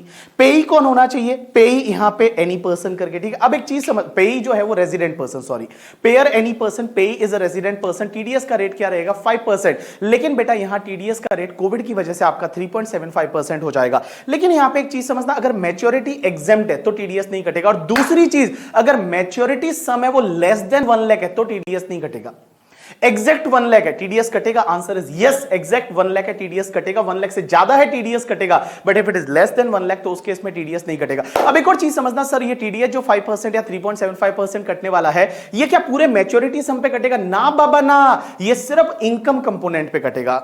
और यहां इनकम कंपोनेंट का मतलब क्या होता है कि जो भी मैच्योरिटी सम माइनस जितना आपने प्रीमियम पे किया था, जो मैच्योरिटी सम माइनस जितना आपने प्रीमियम पे किया था, उसका डिफरेंस रहेगा, वो डिफरेंस पे आपको 5% या 3.75% की रेट से टीडीएस है वो टीडीएस कट जाएगा। Next section is 194E। ई को ऐसा याद रखोगे कि आईपीएल जो होता है, आईपीएल में एक्स्ट्रा इनिंग आता है, ठीक है, that is called extra inning. अब एक चीज समझना, 194E ये बोलता है कि अगर कोई भी नॉन रेजिडेंट स्पोर्ट्स पर्सन है, या स्पोर्ट्स एसोसिएशन है, या नॉन रेजिडेंट एंटरटेनर है, उसको अगर आप पेमेंट करते हो तो टीडीएस इस पर्टिकुलर सेक्शन में कटता है। पेयर कौन होना चाहिए? एनी पर्सन होना चाहिए। पेई कौन होना चाहिए? नॉन रेजिडेंट या तो स्पोर्ट्स पर्सन, या नॉन रेजिडेंट एंटरटेनर, या फिर नॉन रेजिडेंट स्पोर्ट्स एसोसिएशन। अब एक चीज समझना, non resident sports person and sports, non resident sports person and non resident entertainer, वो नॉन रेजिडेंट के साथ साथ नॉन सिटीजन ऑफ इंडिया भी होने चाहिए।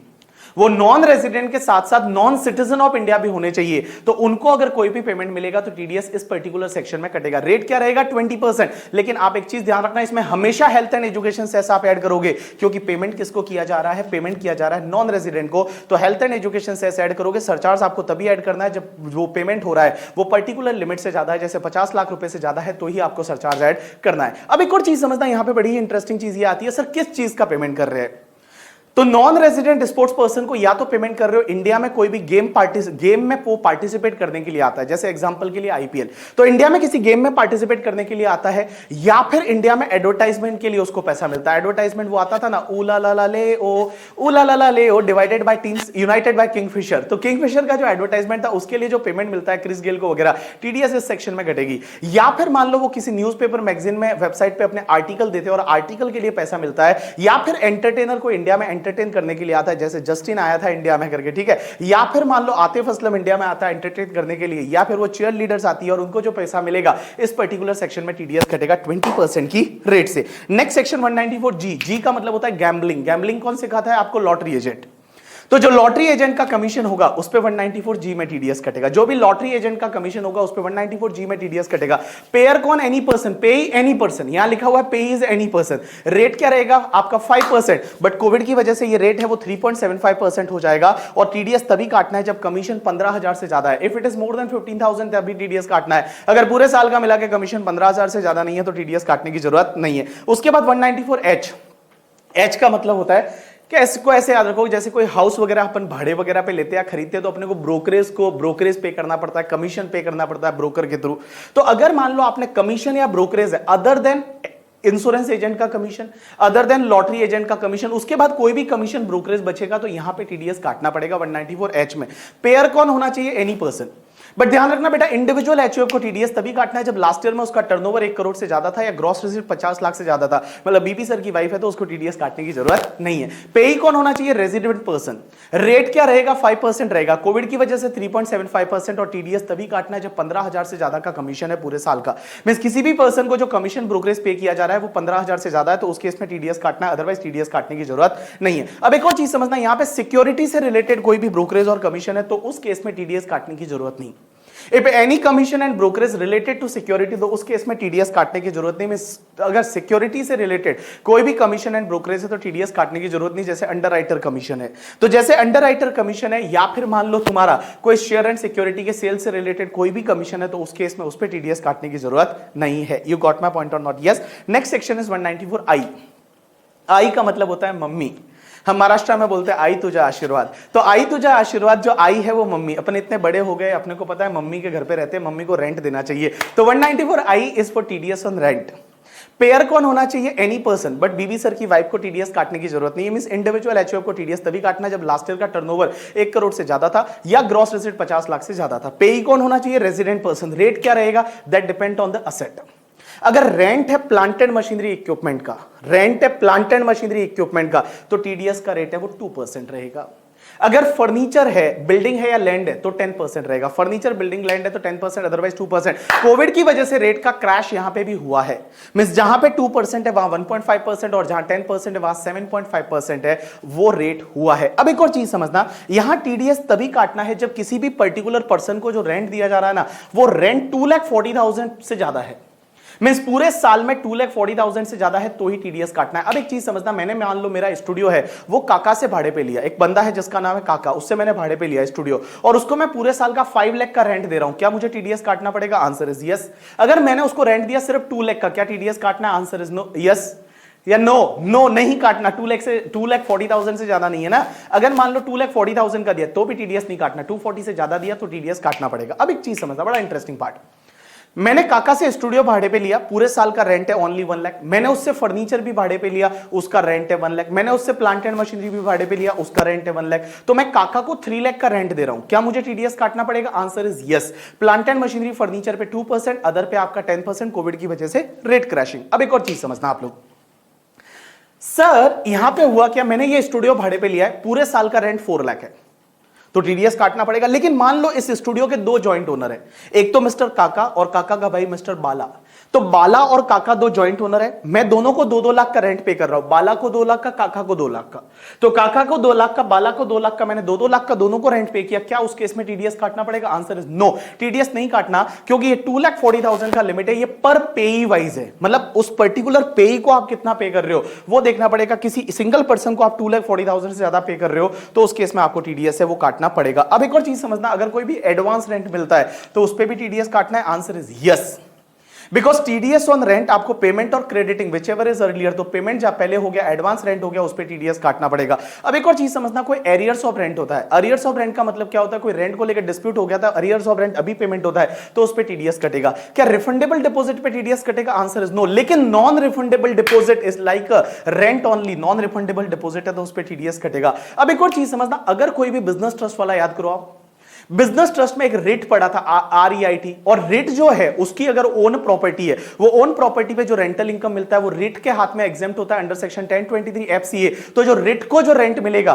क्या उस पे कोई अदर पर्सन जो रेंट देगा रिट को वो टीडीएस काटेगा? आंसर इज नो, उसमें टीडीएस काटने की जरूरत नहीं है। अब एक और चीज समझना, क्वेश्चन ये आता है कि सर अगर मान लो हमने कहीं पे कोई वेयरहाउस भाड़े पे लिया, गोडाउन भाड़े पे लिया, टीडीएस कौन सी सेक्शन में कटेगा? 194I में, because that is rent. But अगर अपन ने कोल्ड स्टोरेज फैसिलिटी ली, किसी से कोल्ड स्टोरेज फैसिलिटी ली जहां पे अपने को अदर फैसिलिटी और मिल रही है, तो वहां पे टीडीएस 194C में कटेगा। अब एक बात समझना, जो एयरपोर्ट अथॉरिटी है वो क्या करती है? एयरलाइंस कंपनी से जो फ्लाइट की लैंडिंग चार्जेस या पार्किंग चार्जेस लेता है, तो पार्किंग और लैंडिंग चार्जेस लेता है, क्या 194I में जाएगा? Answer is no, it is not a rent, it is a contract, 194C में जाएगा, क्योंकि वहां पे बंडल ऑफ सर्विस है, वो आप अपनी मर्जी से वहां पे फ्लाइट नहीं उतार सकते करके, ठीक है? वो एयरपोर्ट अथॉरिटी आपको एक बंडल ऑफ सर्विस देती है और उसके लिए वहां पे जो टीडीएस कटेगा वो 194C में कटेगा, 194I में टीडीएस है वो नहीं कटेगा। यू गॉट माय पॉइंट और नॉट? यस। अब उसके बाद next section is 194IA।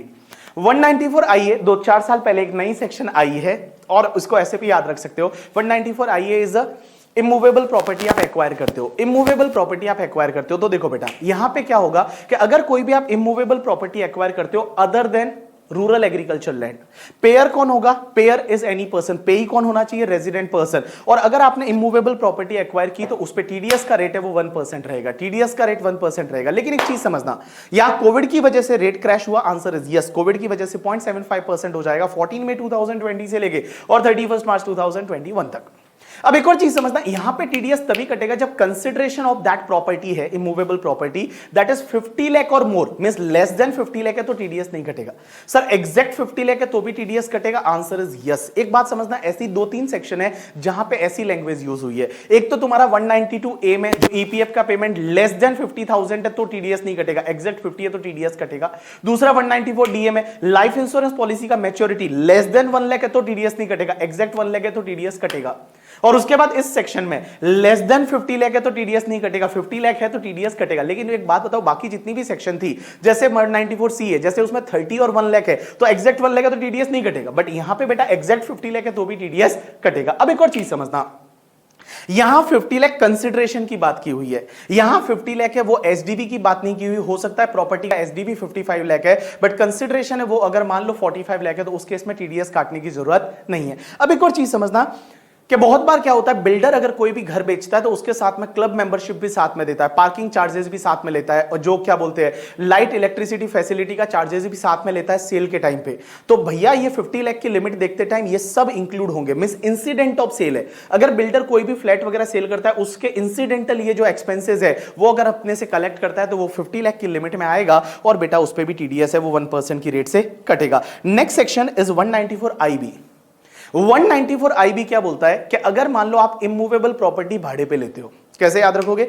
IB is immovable property भाड़े पे लेते हो, पेयर कौन होना चाहिए? सिर्फ मेरी wife, that is individual HUF, जो 194I में कवर नहीं हुए थे। आपको पता है 194I वहां पे रेंट था, rent plant and machinery furniture immovable property सब था उधर। तो अब यहां पे क्या लिखा हुआ है? सिर्फ इमूवेबल प्रॉपर्टी भाड़े पे लेते हो। लेकिन पेयर में क्या लिखा है? Individual HUF। क्योंकि एक बात बताओ, इंडिविजुअल HUF कौन सा वाला? जो 194I में कवर नहीं होता। अगर वो 194I में कवर हो जाता है तो 194I में टीडीएस काटेगा, बट अगर 194I में कवर नहीं होता है तो बेटा इसको यहां पे टीडीएस काटना पड़ेगा। अगर आपने इमूवेबल प्रॉपर्टी भाड़े पे ली और पर मंथ और part of the month rent 50,000 से ज्यादा है, पर मंथ और पार्ट ऑफ द मंथ है वो रेंट 50,000 से ज्यादा है तो आपको टीडीएस इस पर्टिकुलर सेक्शन में काटना पड़ेगा। तो इधर देखो, मेरी तरफ देखो, मेरी तरफ देखो।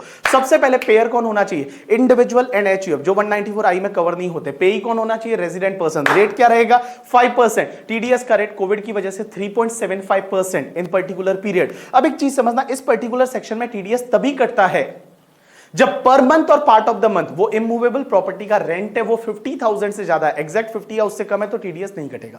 एक और चीज समझना, इस सेक्शन में थोड़ी यूनिक चीज है। यूनिक ये है कि टीडीएस काटना कब है। हमने बाकी सब सेक्शन में तो क्या पढ़ा हुआ है कि जब भी पेमेंट और क्रेडिट विचएवर इज अर्लियर हर महीने काटेंगे, लेकिन यहां पे एक चीज ध्यान रखना, ये सेक्शन बोलती है कि टीडीएस काटना है only at the time of crediting और payment of the last month of the rent. Means जब भी आप लास्ट महीने का रेंट पे करोगे या क्रेडिट करोगे तभी टीडीएस काटना है। लास्ट मंथ का रेंट आप पे करोगे या क्रेडिट करोगे तभी आपको टीडीएस काटना है। आपको हर महीने टीडीएस काटने की जरूरत नहीं है। मींस लास्ट मंथ का रेंट है, जब आप पे करते हो या क्रेडिट करते हो उसी टाइम आपको टीडीएस काटना है, last month of the year या last month of the tenancy. जैसे last month of the year is a March and last month of the tenancy, मान लो आपने दिसंबर में घर खाली कर दिया तो दिसंबर जो है वो last month of the tenancy रहेगा करके, ठीक है। अब एक और चीज समझना, लास्ट मंथ का जो रेंट है वो क्रेडिट या पे करोगे तब टीडीएस काटना है। अब एक चीज समझना, हुआ क्या इसमें, अगर मान लो पेई ने अपना पेन नंबर नहीं दिया तो पेई ने पेन नंबर नहीं दिया तो आप टीडीएस 20% से काटोगे। लेकिन एक चीज समझना, अगर पेई ने अपना पेन नंबर नहीं दिया, पेई ने अपना पेन नंबर नहीं दिया तो यहां 20% से काटोगे, लेकिन ध्यान रखना वो टीडीएस का amount last month of rent से ज्यादा नहीं होना चाहिए। जो लास्ट मंथ ऑफ रेंट है वो लास्ट मंथ ऑफ रेंट से ज्यादा नहीं होना चाहिए। That TDS amount should not be more than the last month of rent. You got my point और नॉट? यस। चलो अब एक और चीज समझना, 194 IC क्या बोलता है कि अगर मान लो वो जॉइंट डेवलपमेंट एग्रीमेंट, याद है 45(5)(a) कैपिटल गेन में पढ़ा था, बिल्डर के साथ एग्रीमेंट में एंटर करते हो, बिल्डर आपको प्रोजेक्ट बनाने के बाद कुछ फ्लैट देगा, कुछ पैसा भी देता है, तो बिल्डर अगर कुछ पैसा देता है तो टीडीएस इस सेक्शन में घटेगा। पेयर एनी पर्सन, पेई रेजिडेंट पर्सन, टीडीएस का रेट 10%, कोविड की वजह से 7.5%। अब एक चीज समझना, सिर्फ मनी कंसिडरेशन है इसमें, जो मनी वाले कंपोनेंट पे टीडीएस कटेगा, जो इन काइंड वाला कंपनसेशन है उस पे टीडीएस आपका नहीं कटेगा। Next section is 194J। 194J is related to the जानी दुश्मन। जो भी जानी दुश्मन है, जानी दुश्मन कौन होते हैं? आपका बॉस, प्रोफेशनल, हम लोग, ठीक है, हम लोग जानी दुश्मन नहीं है भाई। तो आपका जो बॉस है, जो ऑफिस में काम करते थे, प्रोफेशनल, दे आर द जानी दुश्मन फॉर यू। तो आप एक बात समझना, ये सेक्शन क्या बोलती है कि भैया 5 पेमेंट पे टीडीएस इस सेक्शन में कटेगा 194J। Professional fees, technical fees, royalty, non compete fees and director fees. क्या क्या बोला? Professional fees, technical fees, royalty, non compete fees and director fees. ये 5 चीजों पे टीडीएस इस पर्टिकुलर सेक्शन में कटेगा।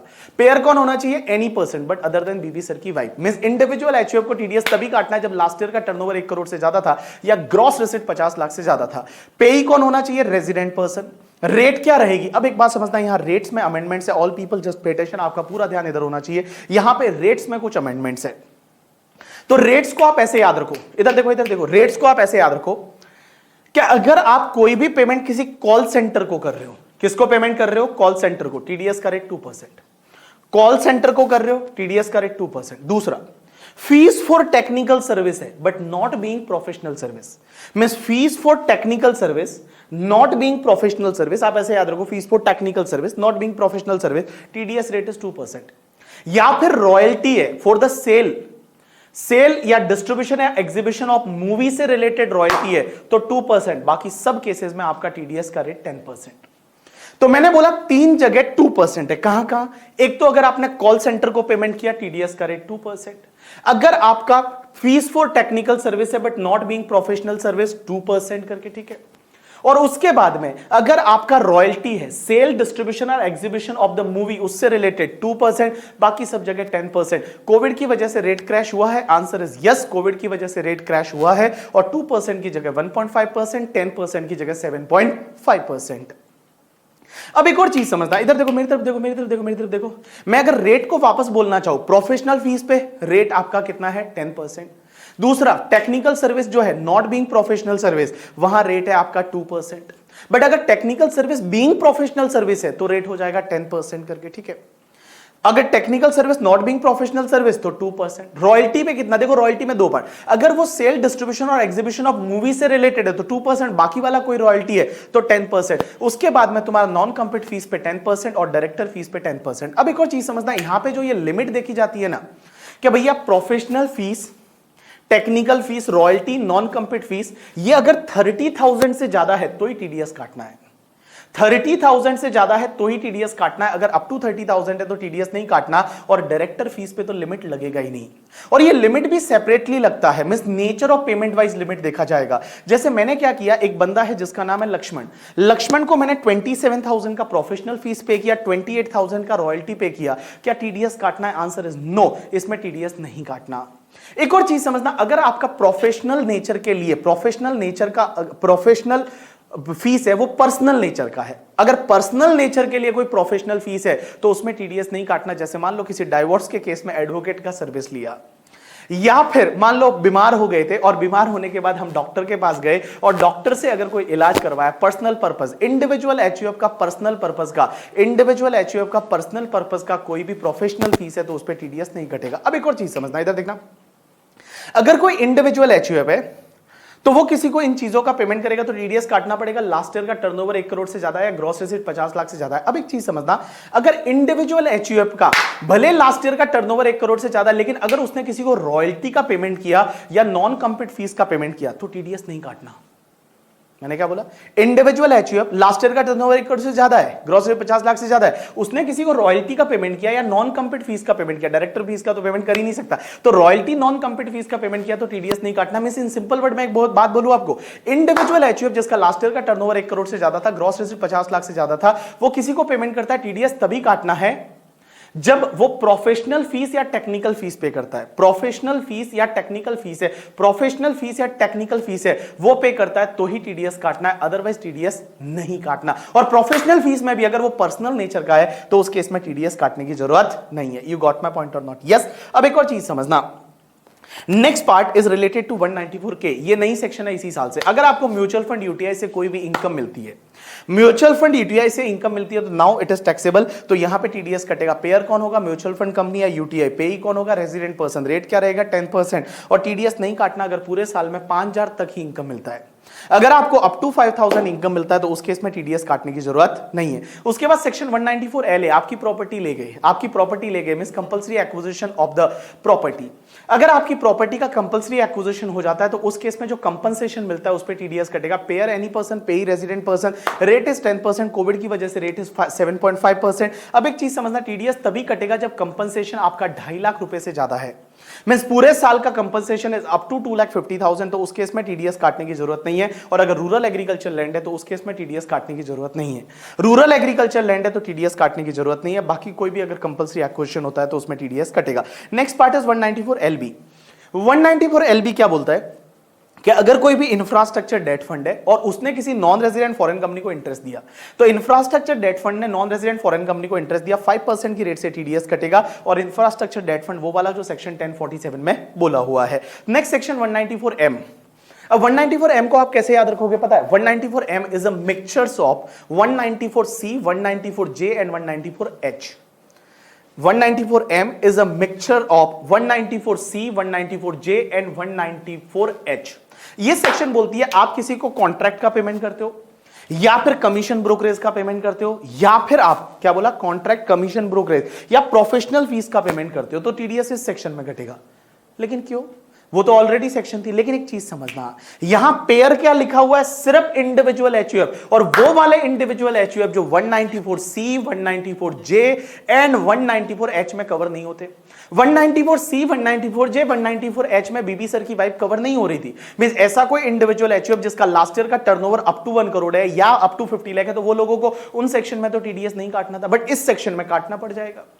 या फिर एक बात बताओ, 194C में मैंने बताया था कि पर्सनल नेचर का कॉन्ट्रैक्ट है तो टीडीएस नहीं करता, आपकी शादी में केटरिंग का कॉन्ट्रैक्ट। या 194J में मैंने बताया था पर्सनल नेचर के लिए प्रोफेशनल फीस पे किया तो उस सेक्शन में टीडीएस नहीं करता। लेकिन इस सेक्शन में काटना पड़ेगा अगर आपने किसी रेजिडेंट पर्सन को पेमेंट या क्रेडिट किया और पूरे साल का 50 लाख से ज्यादा है, सिर्फ 50 लाख से ज्यादा है तो ही इस सेक्शन में टीडीएस कटेगा। रेट रहेगी 5%, बट कोविड की वजह से रेट आपका 3.75% हो जाएगा। तो देखो बेटा, पेयर कौन? इंडिविजुअल एचयूएफ, जो वहां पे 194C, 194H, 194J में कवर नहीं हुआ। और अगर किसी भी पर्सन को आप पेमेंट कर रहे हो, रेजिडेंट पर्सन को, क्या प्रोफेशनल फीस का, कॉन्ट्रैक्ट का या कमीशन ब्रोकरेज का, और पूरे साल का मिला के जो पेमेंट किया वो 50 लाख से ज्यादा है, तो 5% की रेट से टीडीएस काट लो। कोविड की वजह से रेट 3.75% हो जाएगी। अब एक चीज समझना, जैसे एक बंदा है जिसका नाम है मिस्टर काका। काका को मैंने मान लो यहां पे प्रोफेशनल फीस का पेमेंट किया 5 लाख का, मैंने कॉन्ट्रैक्ट का पेमेंट किया 40 लाख का, 45 लाख हो गया, और 10 लाख मान लो मैंने उसको कमीशन ब्रोकरेज पे किया, टोटल 55 लाख है। क्या मुझे टीडीएस काटना पड़ेगा? Answer is yes. मींस किसी पर्टिकुलर पर्सन को जो आप पेमेंट या क्रेडिट कर रहे हो वो 50 लाख से ज्यादा है, तो उस केस में आपको टीडीएस है वो टीडीएस काटना पड़ेगा। नेक्स्ट सेक्शन पे चलते हैं, और नेक्स्ट सेक्शन आपकी 194N है, और 194N में इस साल अमेंडमेंट हुआ है, ध्यान रखना, ठीक है। सबसे पहली चीज सर, इसमें क्या होता है, जब आप बैंक से कैश विड्रॉ करते हो और कैश विड्रॉ पूरे साल में मिला के 1 करोड़ से ज्यादा है, किसी पर्टिकुलर बैंक से 1 करोड़ से ज्यादा का कैश विड्रॉ होता है, तो उस पे 2% की रेट से टीडीएस कटेगा। सबसे पहले पेयर कौन होना चाहिए? Pair is basically cooperative bank या बैंक या पोस्ट ऑफिस। पेई कौन होना चाहिए? कोई भी person, means resident, non resident, कोई भी पर्सन। रेट क्या रहेगा? 2%। अब एक चीज समझना, यहां पे टीडीएस कब कटेगा? जब आपका कैश विड्रॉल 1 करोड़ से ज्यादा है। कैश विड्रॉल 1 करोड़ से ज्यादा है तो यहां पे टीडीएस कटेगा 2% की रेट से। In excess of 1 crore, 1 crore से ऊपर वाले पे आपका 2% की रेट से टीडीएस है वो कट जाएगा। अब यहां पे एक और चीज समझना, अगर मान लो कोई पेई जो है, मतलब जो अकाउंट होल्डर है, उस अकाउंट होल्डर ने लास्ट के 3 साल का रिटर्न फाइल नहीं किया, और वो 3 साल का रिटर्न फाइल नहीं किया, और उसकी ड्यू डेट 139(1) की ऑलरेडी जा चुकी है before starting of this previous year. मैंने क्या बोला कि कोई भी अगर पेई है जिसने लास्ट के 3 साल का ऑल 3 प्रीवियस ईयर का रिटर्न फाइल नहीं किया, और जिसका 139(1) का ड्यू डेट ऑलरेडी एक्सपायर हो गया है before starting of this previous year. जैसे एक बात बताओ, अपना previous year is 2021, so 2021 starting is 1 अप्रैल 2020, तो 1 अप्रैल 2020 से पहले ड्यू डेट कौन से ईयर की रिटर्न फाइलिंग की जा चुकी है? 1920 की नहीं गई। Previous year 18, 19, 17, 18 and 16, 17। सो अगर कोई पर्सन है जिसने प्रीवियस ईयर 16, 17, 17, 18 एंड 18, 19 वो 3 साल का रिटर्न फाइल नहीं किया है, तो उस केस में बेटा यहां पे जो लिमिट है जो 1 करोड़ की है वो वहां 20 लाख हो जाएगी। मींस 20 लाख से ज्यादा कैश विड्रॉ हुआ तो आपका 20 लाख के बाद वाले पे आपको 2% की रेट से टीडीएस कटेगा, और अगर 1 करोड़ से ज्यादा है तो 5% की रेट से टीडीएस कटेगा 1 करोड़ से बाद। तो मैंने आपको क्या बोला? All people just pay attention. Normally यहां पे टीडीएस 1 करोड़ से ज्यादा कैश विड्रॉ होता है तो उस पे आपका 2% की रेट से कटेगा, लेकिन जो नॉन फाइलर है अकाउंट होल्डर, जो नॉन फाइलर अकाउंट होल्डर है जिसने लास्ट के 3 साल का रिटर्न फाइल नहीं किया इस प्रीवियस ईयर के पहले, ऑलरेडी वो ड्यू डेट उस ईयर की 139 वाली जा चुकी है, तो उसके लिए 20 लाख से ज्यादा होते ही आपका 2% से टीडीएस, और 1 करोड़ से ज्यादा है तो आपको 5% की रेट से टीडीएस है वो काटना पड़ेगा। यू गॉट माई पॉइंट और नॉट? यस। अब एक चीज समझना, यहां पे ये सेक्शन नहीं लगेगी। कब नहीं लगेगी? कुछ एक्सेप्शनल केसेज है जो कैश विड्रॉल के केस में ये सेक्शन नहीं लगेगी। पहला, अगर गवर्नमेंट कैश विड्रॉ करती है, या कोई भी बैंक या कोऑपरेटिव बैंक या पोस्ट ऑफिस वो कहीं और किसी बैंक, कोऑपरेटिव बैंक या पोस्ट ऑफिस से कैश विड्रॉ करते हैं तो ये सेक्शन नहीं लगेगी। मींस जो पेई है वो गवर्नमेंट है, bank, cooperative bank, post office है, या business correspondent of the bank और कोऑपरेटिव बैंक है, या व्हाइट लेवल एटीएम ऑपरेटर है। बहुत सारी कंपनियां ऐसी है जो एटीएम ऑपरेटर है तो उन पे भी ये सेक्शन नहीं लगेगी, या फिर कोई भी नोटिफाइड पर्सन है उस पे भी ये सेक्शन नहीं लगेगी। अब एक बात समझना, यहां पे कौन कौन से लोगों को नोटिफाई किया, तो सबसे पहला, अगर कोई भी ऑथोराइज्ड डीलर है या एजेंट है जो फुल फ्लैज मनी चेंजर है जिनको आरबीआई से लाइसेंस मिला हुआ है, तो फुल फ्लैज जो मनी चेंजर है जिनको आरबीआई से लाइसेंस मिला हुआ है और वो कैश विड्रॉ करते हैं, तो उस केस में ये सेक्शन नहीं लगेगी। लेकिन वो काम क्या कर रहे हैं? Purchase of the foreign currency from the foreign tourist और नॉन रेजिडेंट विजिटिंग इंडिया। जो फॉरेन के टूरिस्ट है या नॉन रेजिडेंट वो इंडिया में विजिट करते हैं तो उनसे फॉरेन करेंसी खरीदते हैं, उनको इंडियन रुपीस देते हैं, या फिर जो इंडियन रेजिडेंट पर्सन है जो इंडिया के बाहर गया था घूमने के लिए वो वापस इंडिया में रिटर्न होता है तो क्या करता है? इंडियन करेंसी लेता है फॉरेन करेंसी देके, तो ये वाला काम कर रहे हैं। या फिर disbursement of inward remittance to the recipient beneficiary in India in cash under money transfer service scheme MTSS of RBI, उसमें अगर वो ये पैसा जो है वो उसको रेमिटेंस करते हैं तो उस केस में उन पे ये सेक्शन नहीं लगेगी। तो आप ऐसे याद रखो कि जो फुल टाइम मनी चेंजर है उस पे ये सेक्शन नहीं लगेगी। उसके बाद जो तुम्हारे एपीएमसी मंडी में जो एजेंट्स होते हैं, एपीएमसी मंडी आजकल बहुत चल रहा है किसान आंदोलन की वजह से, तो जो agriculture agriculture produce market committee होती है, जो मंडियां होती है, उस मंडी में जो भी तुम्हारे एजेंट या ब्रोकर होते हैं वो अगर कैश विड्रॉ बैंक से करेंगे तो उस पर ये सेक्शन नहीं लगेगी। और जो सीआरएस एजेंसी है, जो cash replenishment agency, cash replenishment agency किसको बोलेंगे कि जो लोग एटीएम में पैसा चेंज करते हैं, मींस एटीएम में पैसा फिलअप करते हैं, ऐसी बहुत सारी एजेंसी है जो एटीएम में पैसा फिलअप करती है, या फिर तुम्हारे एटीएम ऑपरेटर के जो क्या बोलते हैं एजेंट्स रहेंगे, उन पे ये सेक्शन नहीं लगेगी। तो आप मुझे इधर देखो, इधर देखो सब लोग, सर ये सेक्शन कहां कहां नहीं लगेगी। तो मैंने बोला कि तुम्हारा 194N जो सेक्शन है वो कहां कहां पे नहीं लगेगा। पहला, गवर्नमेंट कैश विड्रॉ करती है, या फिर बैंक है, cooperative bank, post office cash withdraw करता है, business correspondent of cooperative bank है वो कैश विड्रॉ करता है, व्हाइट लेबल ऑपरेटर जो है, जो एटीएम ऑपरेटर है वो कैश विड्रॉ करते हैं, या एनी अदर नोटिफाइड पर्सन। और नोटिफाइड पर्सन में पहला फुल फ्लेज जो मनी चेंजर है वो कैश विड्रॉ करता है। तो दूसरा, अगर कोई भी कमीशन एजेंट है जो, या फिर ट्रेडर जो एपीएमसी मंडी में रजिस्टर्ड है वो अगर करता है, या फिर जो सीआरएस होते हैं, कैश रिप्लेनिशमेंट एजेंसी, वो कैश विड्रॉ करता है, तो ये सेक्शन नहीं लगेगी। उसके बाद एक सेक्शन आई है 194O, और 194 बेटा ओ इसी साल से आई है। और 194O सेक्शन क्या बोलती है कि तुम्हारा जो ई कॉमर्स ट्रांजैक्शन होगा, ई कॉमर्स ऑपरेटर जो है वो ई कॉमर्स पार्टिसिपेंट को जब पेमेंट करेगा या उसका अकाउंट क्रेडिट करेगा तो यहां पे टीडीएस कटेगा। तो मैंने बोला कि अगर मान लो ई कॉमर्स मतलब इलेक्ट्रॉनिक कॉमर्स, इलेक्ट्रॉनिक कॉमर्स मतलब जो इंटरनेट वाला है, ठीक है। अब एक बात समझना, ये सेक्शन जो है वो 1 अक्टूबर 2020 से, ये सेक्शन ये बोलती है कि अगर कोई भी ई कॉमर्स ऑपरेटर है, ई कॉमर्स ऑपरेटर उसको बोलेंगे कि ऐसा ऑपरेटर, ऐसा पर्सन जो कोई भी वेबसाइट ओन करता है या कोई पोर्टल ओन करता है जिसके थ्रू दूसरों के गुड्स वगैरह बेचता है, that is called e commerce operator. Example के लिए अमेजॉन, या एग्जांपल के लिए फ्लिपकार्ट, तो that is called e commerce operator. अब एक बात समझना, ई कॉमर्स ऑपरेटर है वो किसी रेजिडेंट ई कॉमर्स पार्टिसिपेंट को पेमेंट करता है। ई कॉमर्स पार्टिसिपेंट का मतलब वो वाला बंदा जो अमेजॉन या फ्लिपकार्ट के थ्रू अपना गुड्स बेचता है। जैसे हम बीबी वर्चुअल से, और हम लोग क्या करते हैं, हमारी बुक जो कॉम्पैक्ट है वो मान लो यहां पे हम मेक माई डिलीवरी वेबसाइट के थ्रू बेचते हैं, या अमेजॉन के थ्रू बेचते हैं, या फ्लिपकार्ट के थ्रू बेचते हैं, तो we are the e commerce participant. तो एक बात समझना, यहां पे समझने की कोशिश करना, this section is applicable from 1 अक्टूबर 2020 से। पेयर कौन होगा यहां पे, e commerce operator.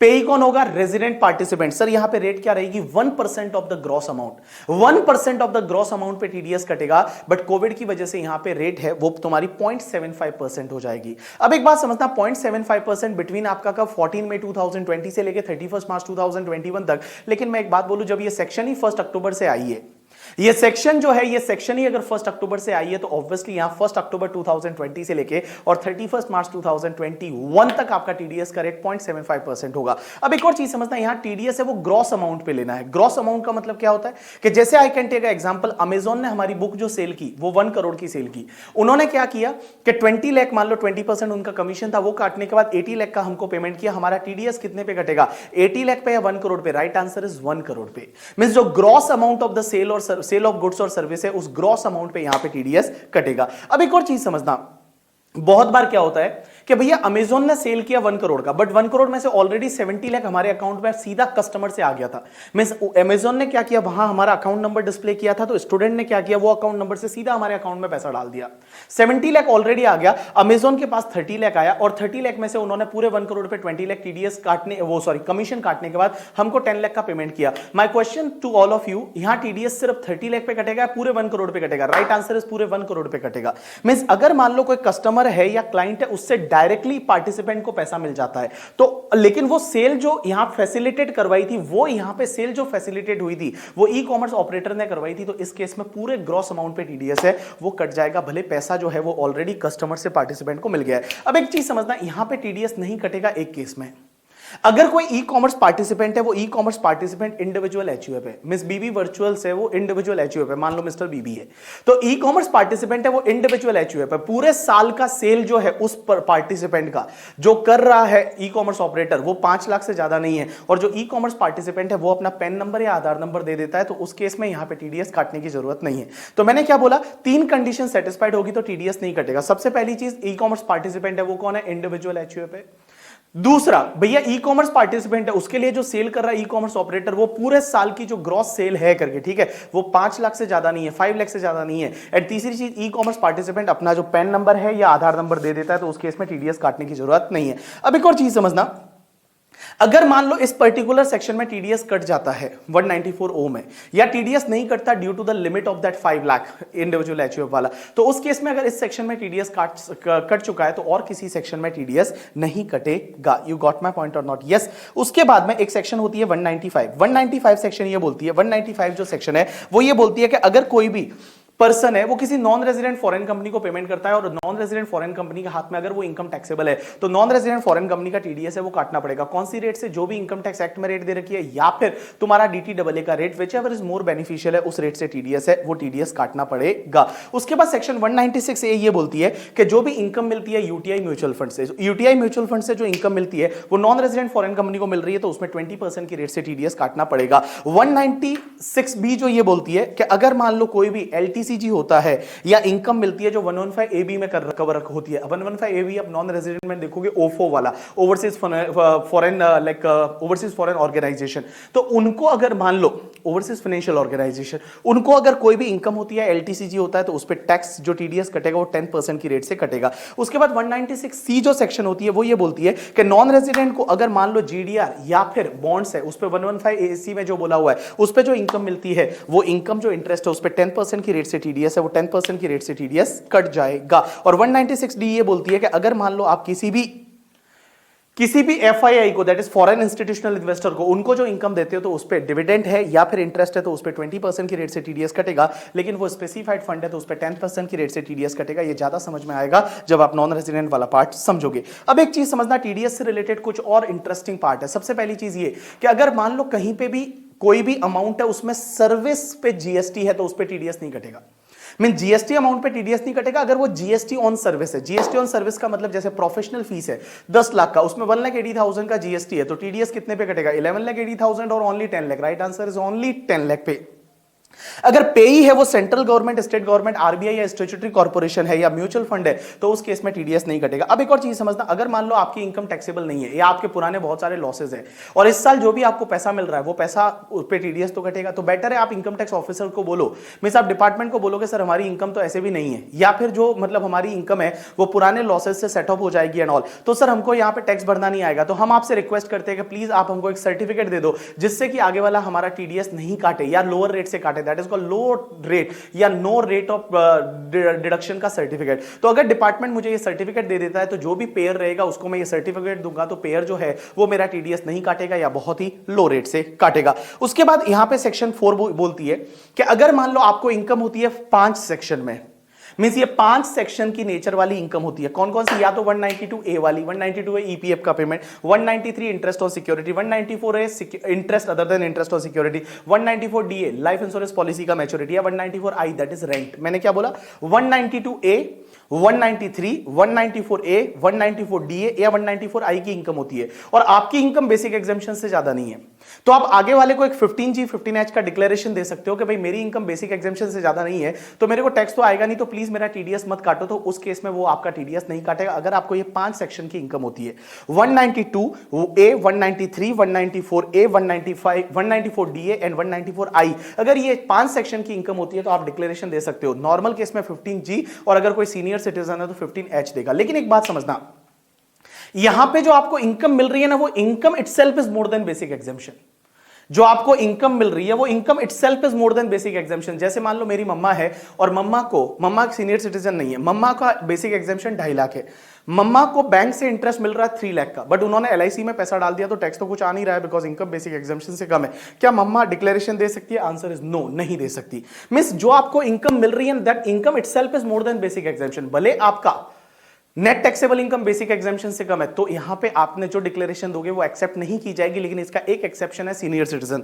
Senior citizen के केस में ये एक्सेप्ट की जाएगी। जैसे सीनियर सिटीजन को इंटरेस्ट बैंक से मिलता है वो 4 लाख का है, ठीक है, सीनियर सिटीजन है उसको बैंक से इंटरेस्ट मिलता है, वो बैंक का इंटरेस्ट है वो 4 लाख का है और डिडक्शन के बाद वगैरह उस पर टैक्स नहीं आ रहा है ड्यू टू 87 एंड ऑल, तो उस केस में क्या डिक्लेरेशन एक्सेप्ट की जाएगी? आंसर इज यस, वहां पे डिक्लेरेशन एक्सेप्ट की जाएगी। इस साल एक नई सेक्शन आई है that is the section 197 B करके, और 197 बी जो ऐड की है वो सेक्शन ये बोलती है कि बेटा यहां पे रेट क्रैश होगा। रेट क्रैश कौन कौन सी सेक्शन में हुआ है समझना। एक तो 193 में हुआ, 194 में हुआ, 194 ए, 194 सी, 194 डी, 194 डी ए। ये 194 डब्ल्यू और 194 एफ है, वो ज्यादा इंपॉर्टेंट है नहीं करके, ठीक है, इसके लिए उसको कवर करते नहीं, बिकॉज 194 एफ तो एक ऐसा है कि आपने म्यूचुअल फंड की कुछ यूनिट है वो 91 92 में खरीदी थी और उसका कुछ पैसा मिलता है तो टीडीएस कटेगा, that is not more important both section. Okay, so मैंने क्या बोला, देखो 193 194 इंटरेस्ट वाला, 194 A interest on other than security, 194 C contract, 194 D insurance agent का कमीशन, ठीक है, 194 D A that is life insurance policy का मैच्योरिटी, 194 जी गैम्बलिंग कौन सिखाता है, insurance agent, 194 H that is commission, 194 I rent, I A immovable property acquire करते हो, आई B immovable property भाड़े पे लेते हो, आई सी वो आपका जॉइंट डेवलपमेंट एग्रीमेंट, जे में जानी दुश्मन प्रोफेशनल फीस एंड ऑल, के मतलब आपका डिविडेंड वाला, sir not dividend, UTI mutual fund वाला करके, ठीक है, 194 था डिविडेंड वाला यहां पे। 194 एलए आपकी प्रॉपर्टी जो है वो कंपलसरी एक्वायर हो जाती है। 194 एलबीए क्या होता है कि अगर कोई भी तुम्हारा, याद है 194 एलबीए बिजनेस ट्रस्ट में अपन ने पढ़ा था कि जो बिजनेस ट्रस्ट है वो यूनिट होल्डर को जब पेमेंट करता है और रेजिडेंट यूनिट होल्डर है करके, ठीक है, तो यहां टीडीएस का रेट है वो क्रैश होगा, 10% की जगह 7.5% हो जाएगा। 194 एलबीबी क्या बोलता है कि अगर कोई इन्वेस्टमेंट फंड है वो अपने रेजिडेंट यूनिट होल्डर को पेमेंट करेगा तो 10% की जगह जो रेट है वो 7.5% हो जाएगा। और 194 एलबीसी क्या बोलता है, अगर कोई सिक्योरिटाइजेशन ट्रस्ट है वो रेजिडेंट यूनिट होल्डर को पेमेंट करेगा तो यहां पे टीडीएस का रेट क्रैश होगा, बट ये रेट क्रैश है वो सिर्फ इस पर्टिकुलर पीरियड में होगा, मींस 14 में 2020 से लेकर और 31 मार्च 2021 के बीच में अगर TDS required to be deduct था तो उस केस में 25% टीडीएस रेट का क्रैश हो जाएगा। अब एक और चीज समझना, टीडीएस का पेमेंट का ड्यू डेट क्या है, तो मैं आपको बताऊं पेमेंट का ड्यू डेट क्या है कि भैया जिस महीने में टीडीएस काटा अगले महीने की 7 तारीख तक आपको जमा करवाना है। जिस महीने में आप टीडीएस काटोगे अगले महीने की 7 तारीख तक आपको जमा करवाना है, लेकिन मार्च का टीडीएस आपको 30 अप्रैल तक जमा करवाना है। क्या बोला मैंने, मार्च का टीडीएस आपको 30 अप्रैल तक जमा करवाना है। तो मैंने क्या बोला, एक बात समझना, मैंने क्या बोला कि अगर मान लो कोई भी टीडीएस आप काटोगे अगले महीने की 7 तारीख, मार्च का टीडीएस 30 अप्रैल तक, लेकिन एक चीज समझना, अगर आपने टीडीएस काटा है 194 आईए में, 194 आईबी में या 194 आई में, 194 आईए में, 194 आईबी में, 194 एम में, क्या बोला मैंने, 3 सेक्शन बोली, 194 आईए, 194 आईबी या 194 एम। 194 आईए क्या था, इमूवेबल प्रॉपर्टी 50 लाख या उससे ज्यादा का एक्वायर करते हो। 194 आईबी क्या था, इमूवेबल प्रॉपर्टी भाड़े पे लेते हो, 50,000 या उससे ज्यादा का रेंट है। एंड 194 एम क्या था, मिक्सचर ऑफ 3 सेक्शन, 50 लाख से ज्यादा का प्रोफेशनल फीस, कमीशन एंड आपका ब्रोकरेज वो सब देते थे, ठीक है, कॉन्ट्रैक्ट वाला। तो ये 3 सेक्शन ऐसी है जिसमें आप जो टीडीएस काटोगे ना, आप तो एक तो 10 नंबर लेने की जरूरत नहीं, उन तीनों सेक्शन में आपको 10 नंबर लेने की जरूरत नहीं। और बेटा जो टीडीएस आपने इस महीने में काटा ना, अगले महीने के 30 डेज में आपको जमा करवाना है। मींस अगले महीने की 7 तारीख नहीं, इस महीने में टीडीएस काटा तो अगले महीने के 30 डेज में जमा करवाना है। और यहां आपको 10 नंबर लेने की जरूरत नहीं, आपका पेन नंबर चलेगा। और यहां पे रिटर्न कौन से फॉर्म में फाइल होता है, 26 QB, QC and QD. Means 194 IA है तो 26 क्यूबी, अगर मान लो 194 आईबी है तो 26 क्यूसी और 194 एम है तो 26 क्यूडी। ये तुम्हारे जो 3 फॉर्म है इन फॉर्म में रिटर्न जाएगा। और रिटर्न भी बेटा कब तक फाइल करना है, अगले महीने के 30 दिन के अंदर अंदर। सो अलोंग विथ रिटर्न है वो आपको टीडीएस का गवर्नमेंट को पेमेंट करना है। अब एक बात समझना सर, टीडीएस रिटर्न की ड्यू डेट क्या रहती है, तो टीडीएस रिटर्न की ड्यू डेट क्या रहती है, क्वार्टरली जाता है रिटर्न। जैसे ही क्वार्टर एंड हो जाता है, क्वार्टर एंड के बाद अगले महीने का लास्ट डेट, तो जैसे जून क्वार्टर एंड हुआ तो 31 जुलाई, सितंबर क्वार्टर तो 31 अक्टूबर, दिसंबर क्वार्टर तो 31 जनवरी, बट मार्च क्वार्टर के लिए 30 अप्रैल नहीं 31 मई, क्योंकि 30 अप्रैल तक तो आपको मार्च का टीडीएस है वो जमा करवाना पड़ता है, तो यार 31 मई तक है वो आपको रिटर्न फाइल करना पड़ेगा। टीसीएस के केस में ये डेट जो है वो 15th हो जाती है, टीसीएस रिटर्न की ये डेट है वो 15th हो जाती है। अब एक और चीज समझना, जो भी आप टीडीएस रिटर्न फाइल करोगे यहां उसका प्रोसेसिंग होता है अंडर सेक्शन 200A। और 200A सेक्शन ये बोलती है कि इनकम टैक्स डिपार्टमेंट का जो सीपीसी है बैंगलोर में, वो क्या करता है, आपके टीडीएस रिटर्न का प्रोसेसिंग करता है। अगर उसमें कोई अरिथमेटिक एरर है या इनकरेक्ट क्लेम है तो उसको रेक्टिफाई करने के बाद आपको इंटीमेशन मिल जाती है, टीडीएस टीसीएस इंटीमेशन। और टीडीएस टीसीएस इंटीमेशन है वो आपको कब तक मिलेगी, with in 1 year from the end of the financial year in which return was filed. With in 1 year from the end of the financial year in which return was filed है, आपको वो TDS TCS intimation है वो मिल जाती है। अब एक और चीज समझना, आपने अगर मान लो किसी का टीडीएस जो है नहीं काटा तो क्या होगा, तो टीडीएस अगर आपने नहीं काटा या काटा बट गवर्नमेंट को जमा ही नहीं करवा रहे हो तो आपको असेसी इन डिफॉल्ट बनाया जा सकता है। और आपको असेसी इन डिफॉल्ट बनाया जाता है तो उस केस में आपका सेक्शन 220 का इंटरेस्ट और 221 की पेनल्टी लग जाएगी। अब एक और चीज समझना कि बेटा अगर मान लो आपने टीडीएस लेट काटा या फिर आपने टीडीएस काटा बट गवर्नमेंट को लेट जमा करवाया तो आपको एक इंटरेस्ट लगता है। अगर आपने लेट काटा या लेट जमा करवाया तो आपको एक इंटरेस्ट लगता है 201(1)(a) वाला। और ये इंटरेस्ट कब से कब तक लगता है? देखो, अगर आपने लेट काटा तो लेट डिडक्शन पे इंटरेस्ट लगेगा 1% पर मंथ और part of the month from the date on which TDS was deductible till the date on which TDS is deducted. मैंने क्या बोला? इंटरेस्ट जितना अमाउंट टीडीएस का आपने नहीं काटा था, उस लेट काटा है आपने, तो उस पे इंटरेस्ट लगेगा जितना टीडीएस का अमाउंट था उस पे 1% पर मंथ और part of the month from the date on which TDS was deductible till the date on which TDS was deducted. और एक बात बताओ, लेट जमा करवाया, जैसे मान लो इस मंथ में आपने टीडीएस जमा करवाया, अगले महीने की 7th तक आपको जमा करवाना, इस महीने में टीडीएस काटा तो अगले महीने के 7th तक जमा करवाना है। आपने अगर 7th को जमा नहीं करवाया, 8th को जमा करवाया तो इंटरेस्ट लगेगा? Answer is yes. कितना लगेगा? 1.5% पर मंथ और part of the month. But sir कब से लगेगा? क्या 8th से लगेगा? ना बाबा ना, यहां इंटरेस्ट लगेगा from the date on which TDS was deducted till the date on which TDS is paid to government. मैंने क्या बोला?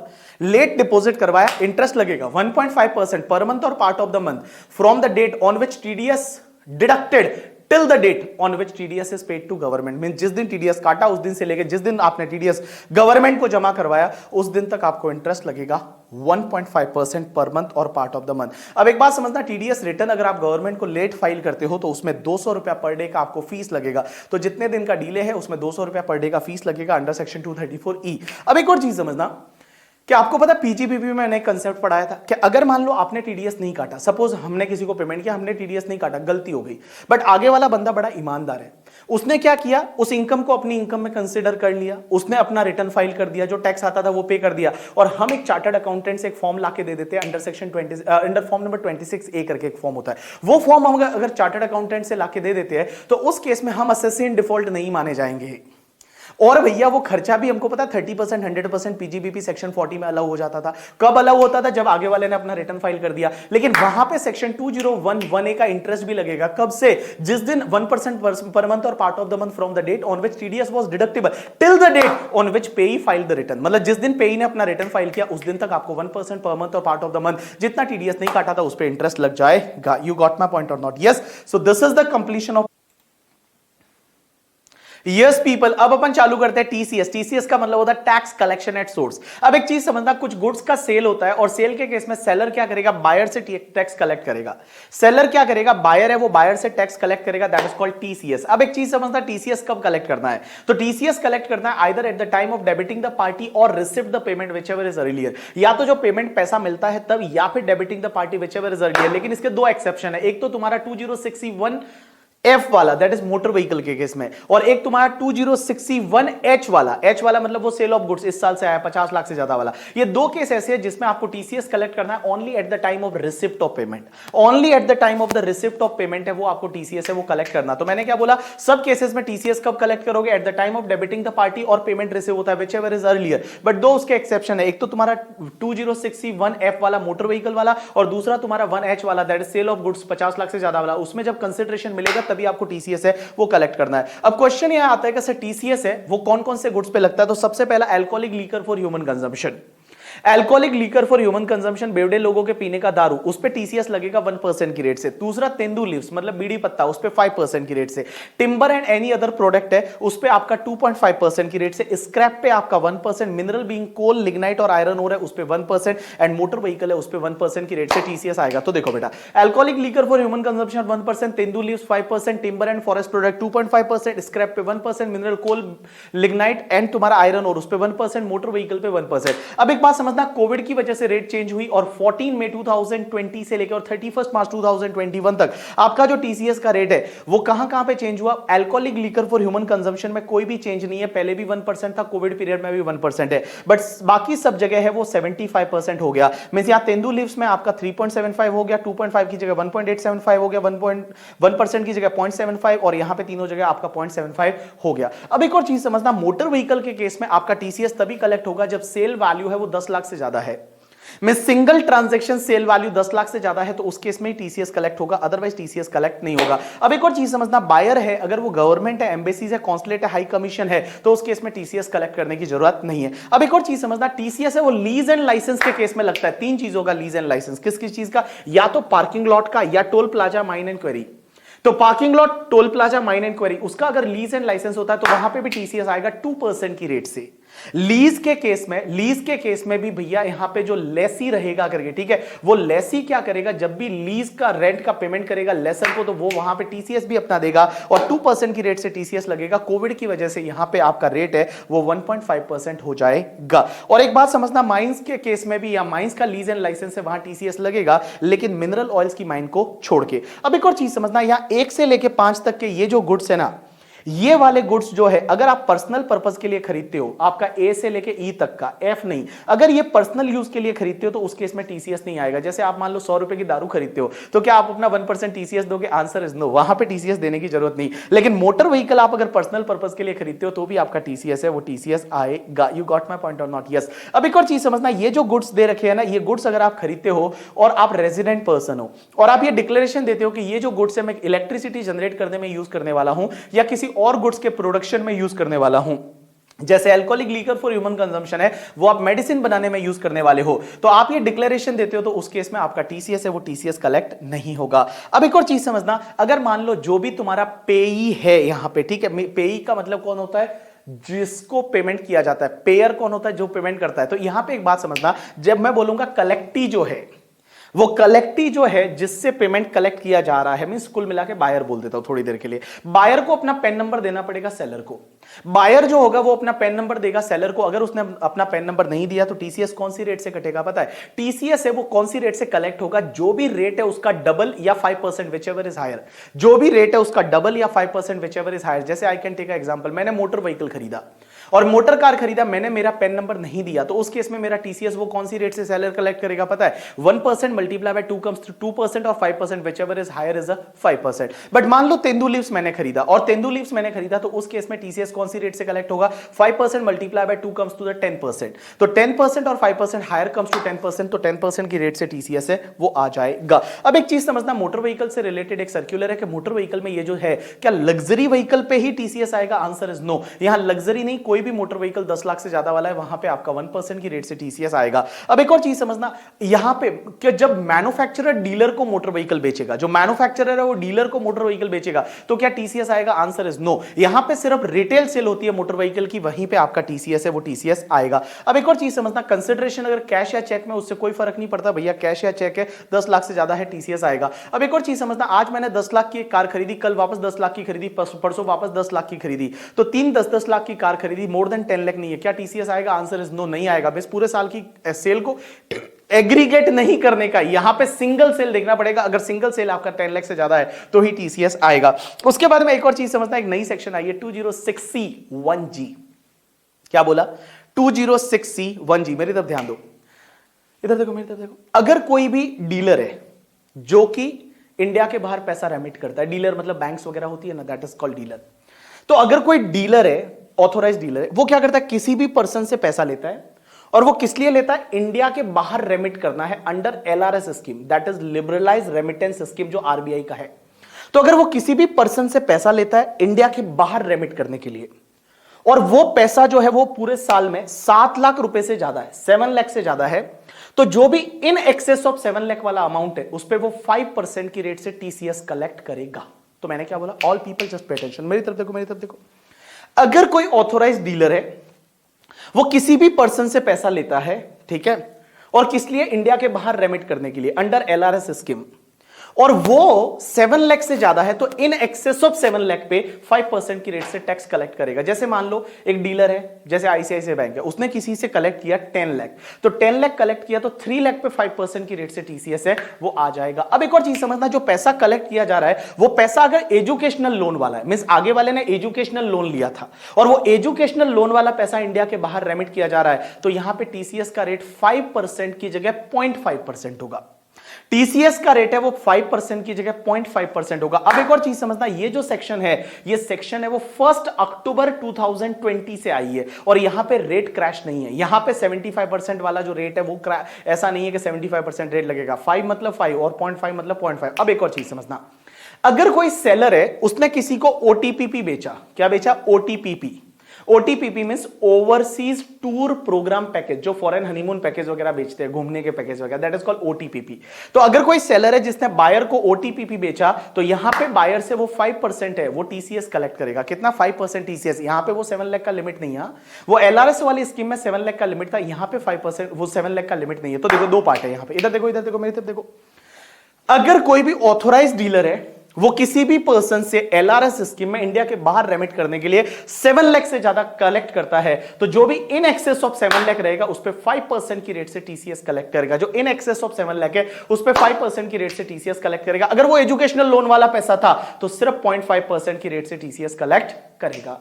अब एक बात समझना, अगर कोई सेलर ने किसी को ओटीपीपी बेचा, that is overseas tour programme package, means foreign घूमने का, जिसमें होटल है, रहना है, जाना है, आना है, सब उसमें है, वो शामिल है, वो वाला ओटीपीपी बेचा, तो उससे जो पैसा कलेक्ट करेगा उसमें 5% है वो उसका टीसीएस कलेक्ट करेगा।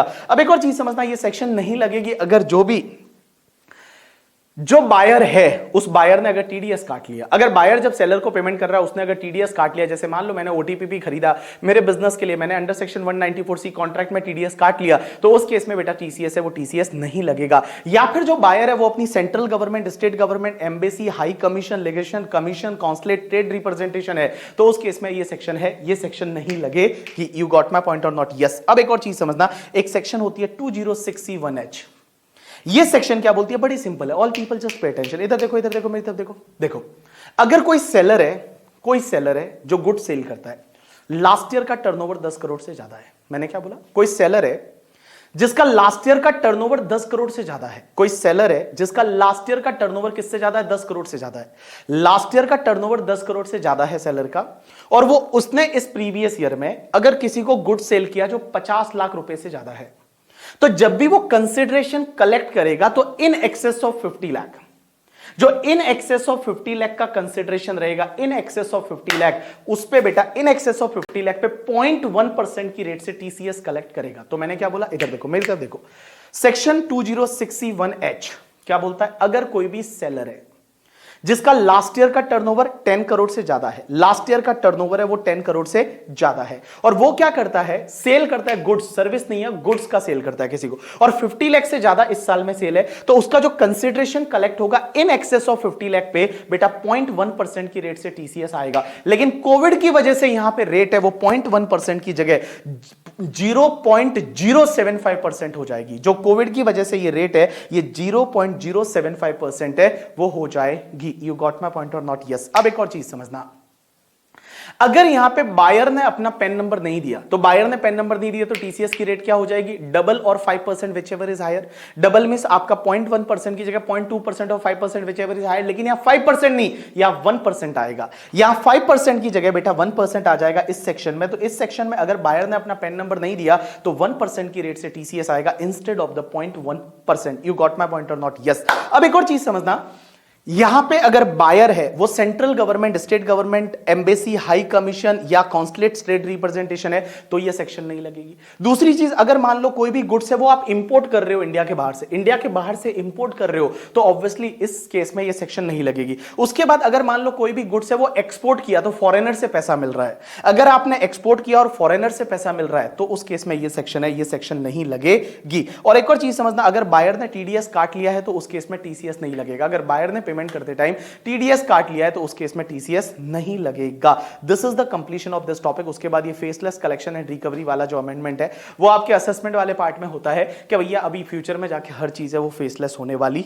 है। उसके बाद एक सर्कुलर दे रखा है सीबीडीटी का, और ये सर्कुलर जो है ये नई सेक्शन जो दोनों आई है, एक तो 206C1G और 1H करके, और वहां पे टीडीएस में 194O, उससे रिलेटेड ये सर्कुलर है। तो आप इस सर्कुलर को एक बार आप रीड कर लेना, आपको इजीली समझ में आ जाएगा क्योंकि मैंने हर एग्जांपल के साथ में इसको दे रखा है। So this is the completion of your topic TDS and TCS. बड़ा ढंग से ये टॉपिक आप करके जाओगे, और इस क्वेश्चन, इस कॉम्पैक्ट में जो जो एग्जांपल दे रखे हैं वो बड़े ढंग से आप करके जाओगे, क्योंकि एग्जामिनर आपको टेस्ट करेगा इस बार टीडीएस में अमेंडमेंट्स पे, क्योंकि अमेंडमेंट ज्यादा है, और जब अमेंडमेंट ज्यादा होते हैं तो ऑब्वियसली अमेंडमेंट से रिलेटेड क्वेश्चन है वो आने का चांस रहता है, और टीडीएस अच्छा खासा कवरेज करता है आपके एग्जाम में। तो आपको ये ध्यान रखना है, जो ये एग्जांपल्स दे रखे एज वेल एज मैंने यहाँ पे बहुत बढ़िया बढ़िया एग्जांपल बना के दे रखे हैं सर्कुलर पे, वो भी आप ढंग से देख के जाओगे। ठीक है, so thanks a lot people, this is the completion of your topic TDS and TCS.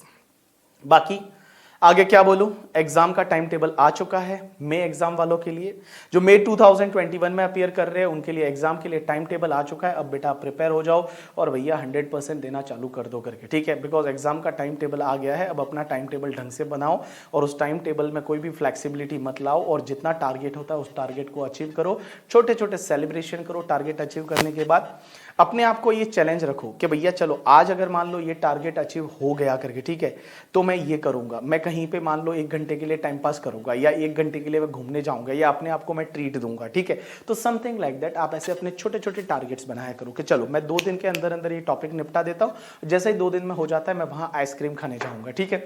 तो अपने आप को ऐसे चैलेंज दिया करो और वो चैलेंज को एकदम फटाफट कंप्लीट किया करो जिससे कि आप वो सेलिब्रेट कर सको। और ऑब्वियसली छोटे छोटे टारगेट अपने को देके और वो सेलिब्रेट कर किया करो, सिर्फ सेलिब्रेट मत किया करो, उसके साथ में वो टारगेट अचीव होता है तो ही सेलिब्रेट किया करो, नहीं तो वो सेलिब्रेशन को पोस्टपोन कर दिया करो और बोलो जब पूरा होगा ये कैंसिल, अगली बार वापस 3 दिन बाद का जो टारगेट है वो टारगेट कंप्लीट करूंगा तब मैं अपने आप को ट्रीट दूंगा।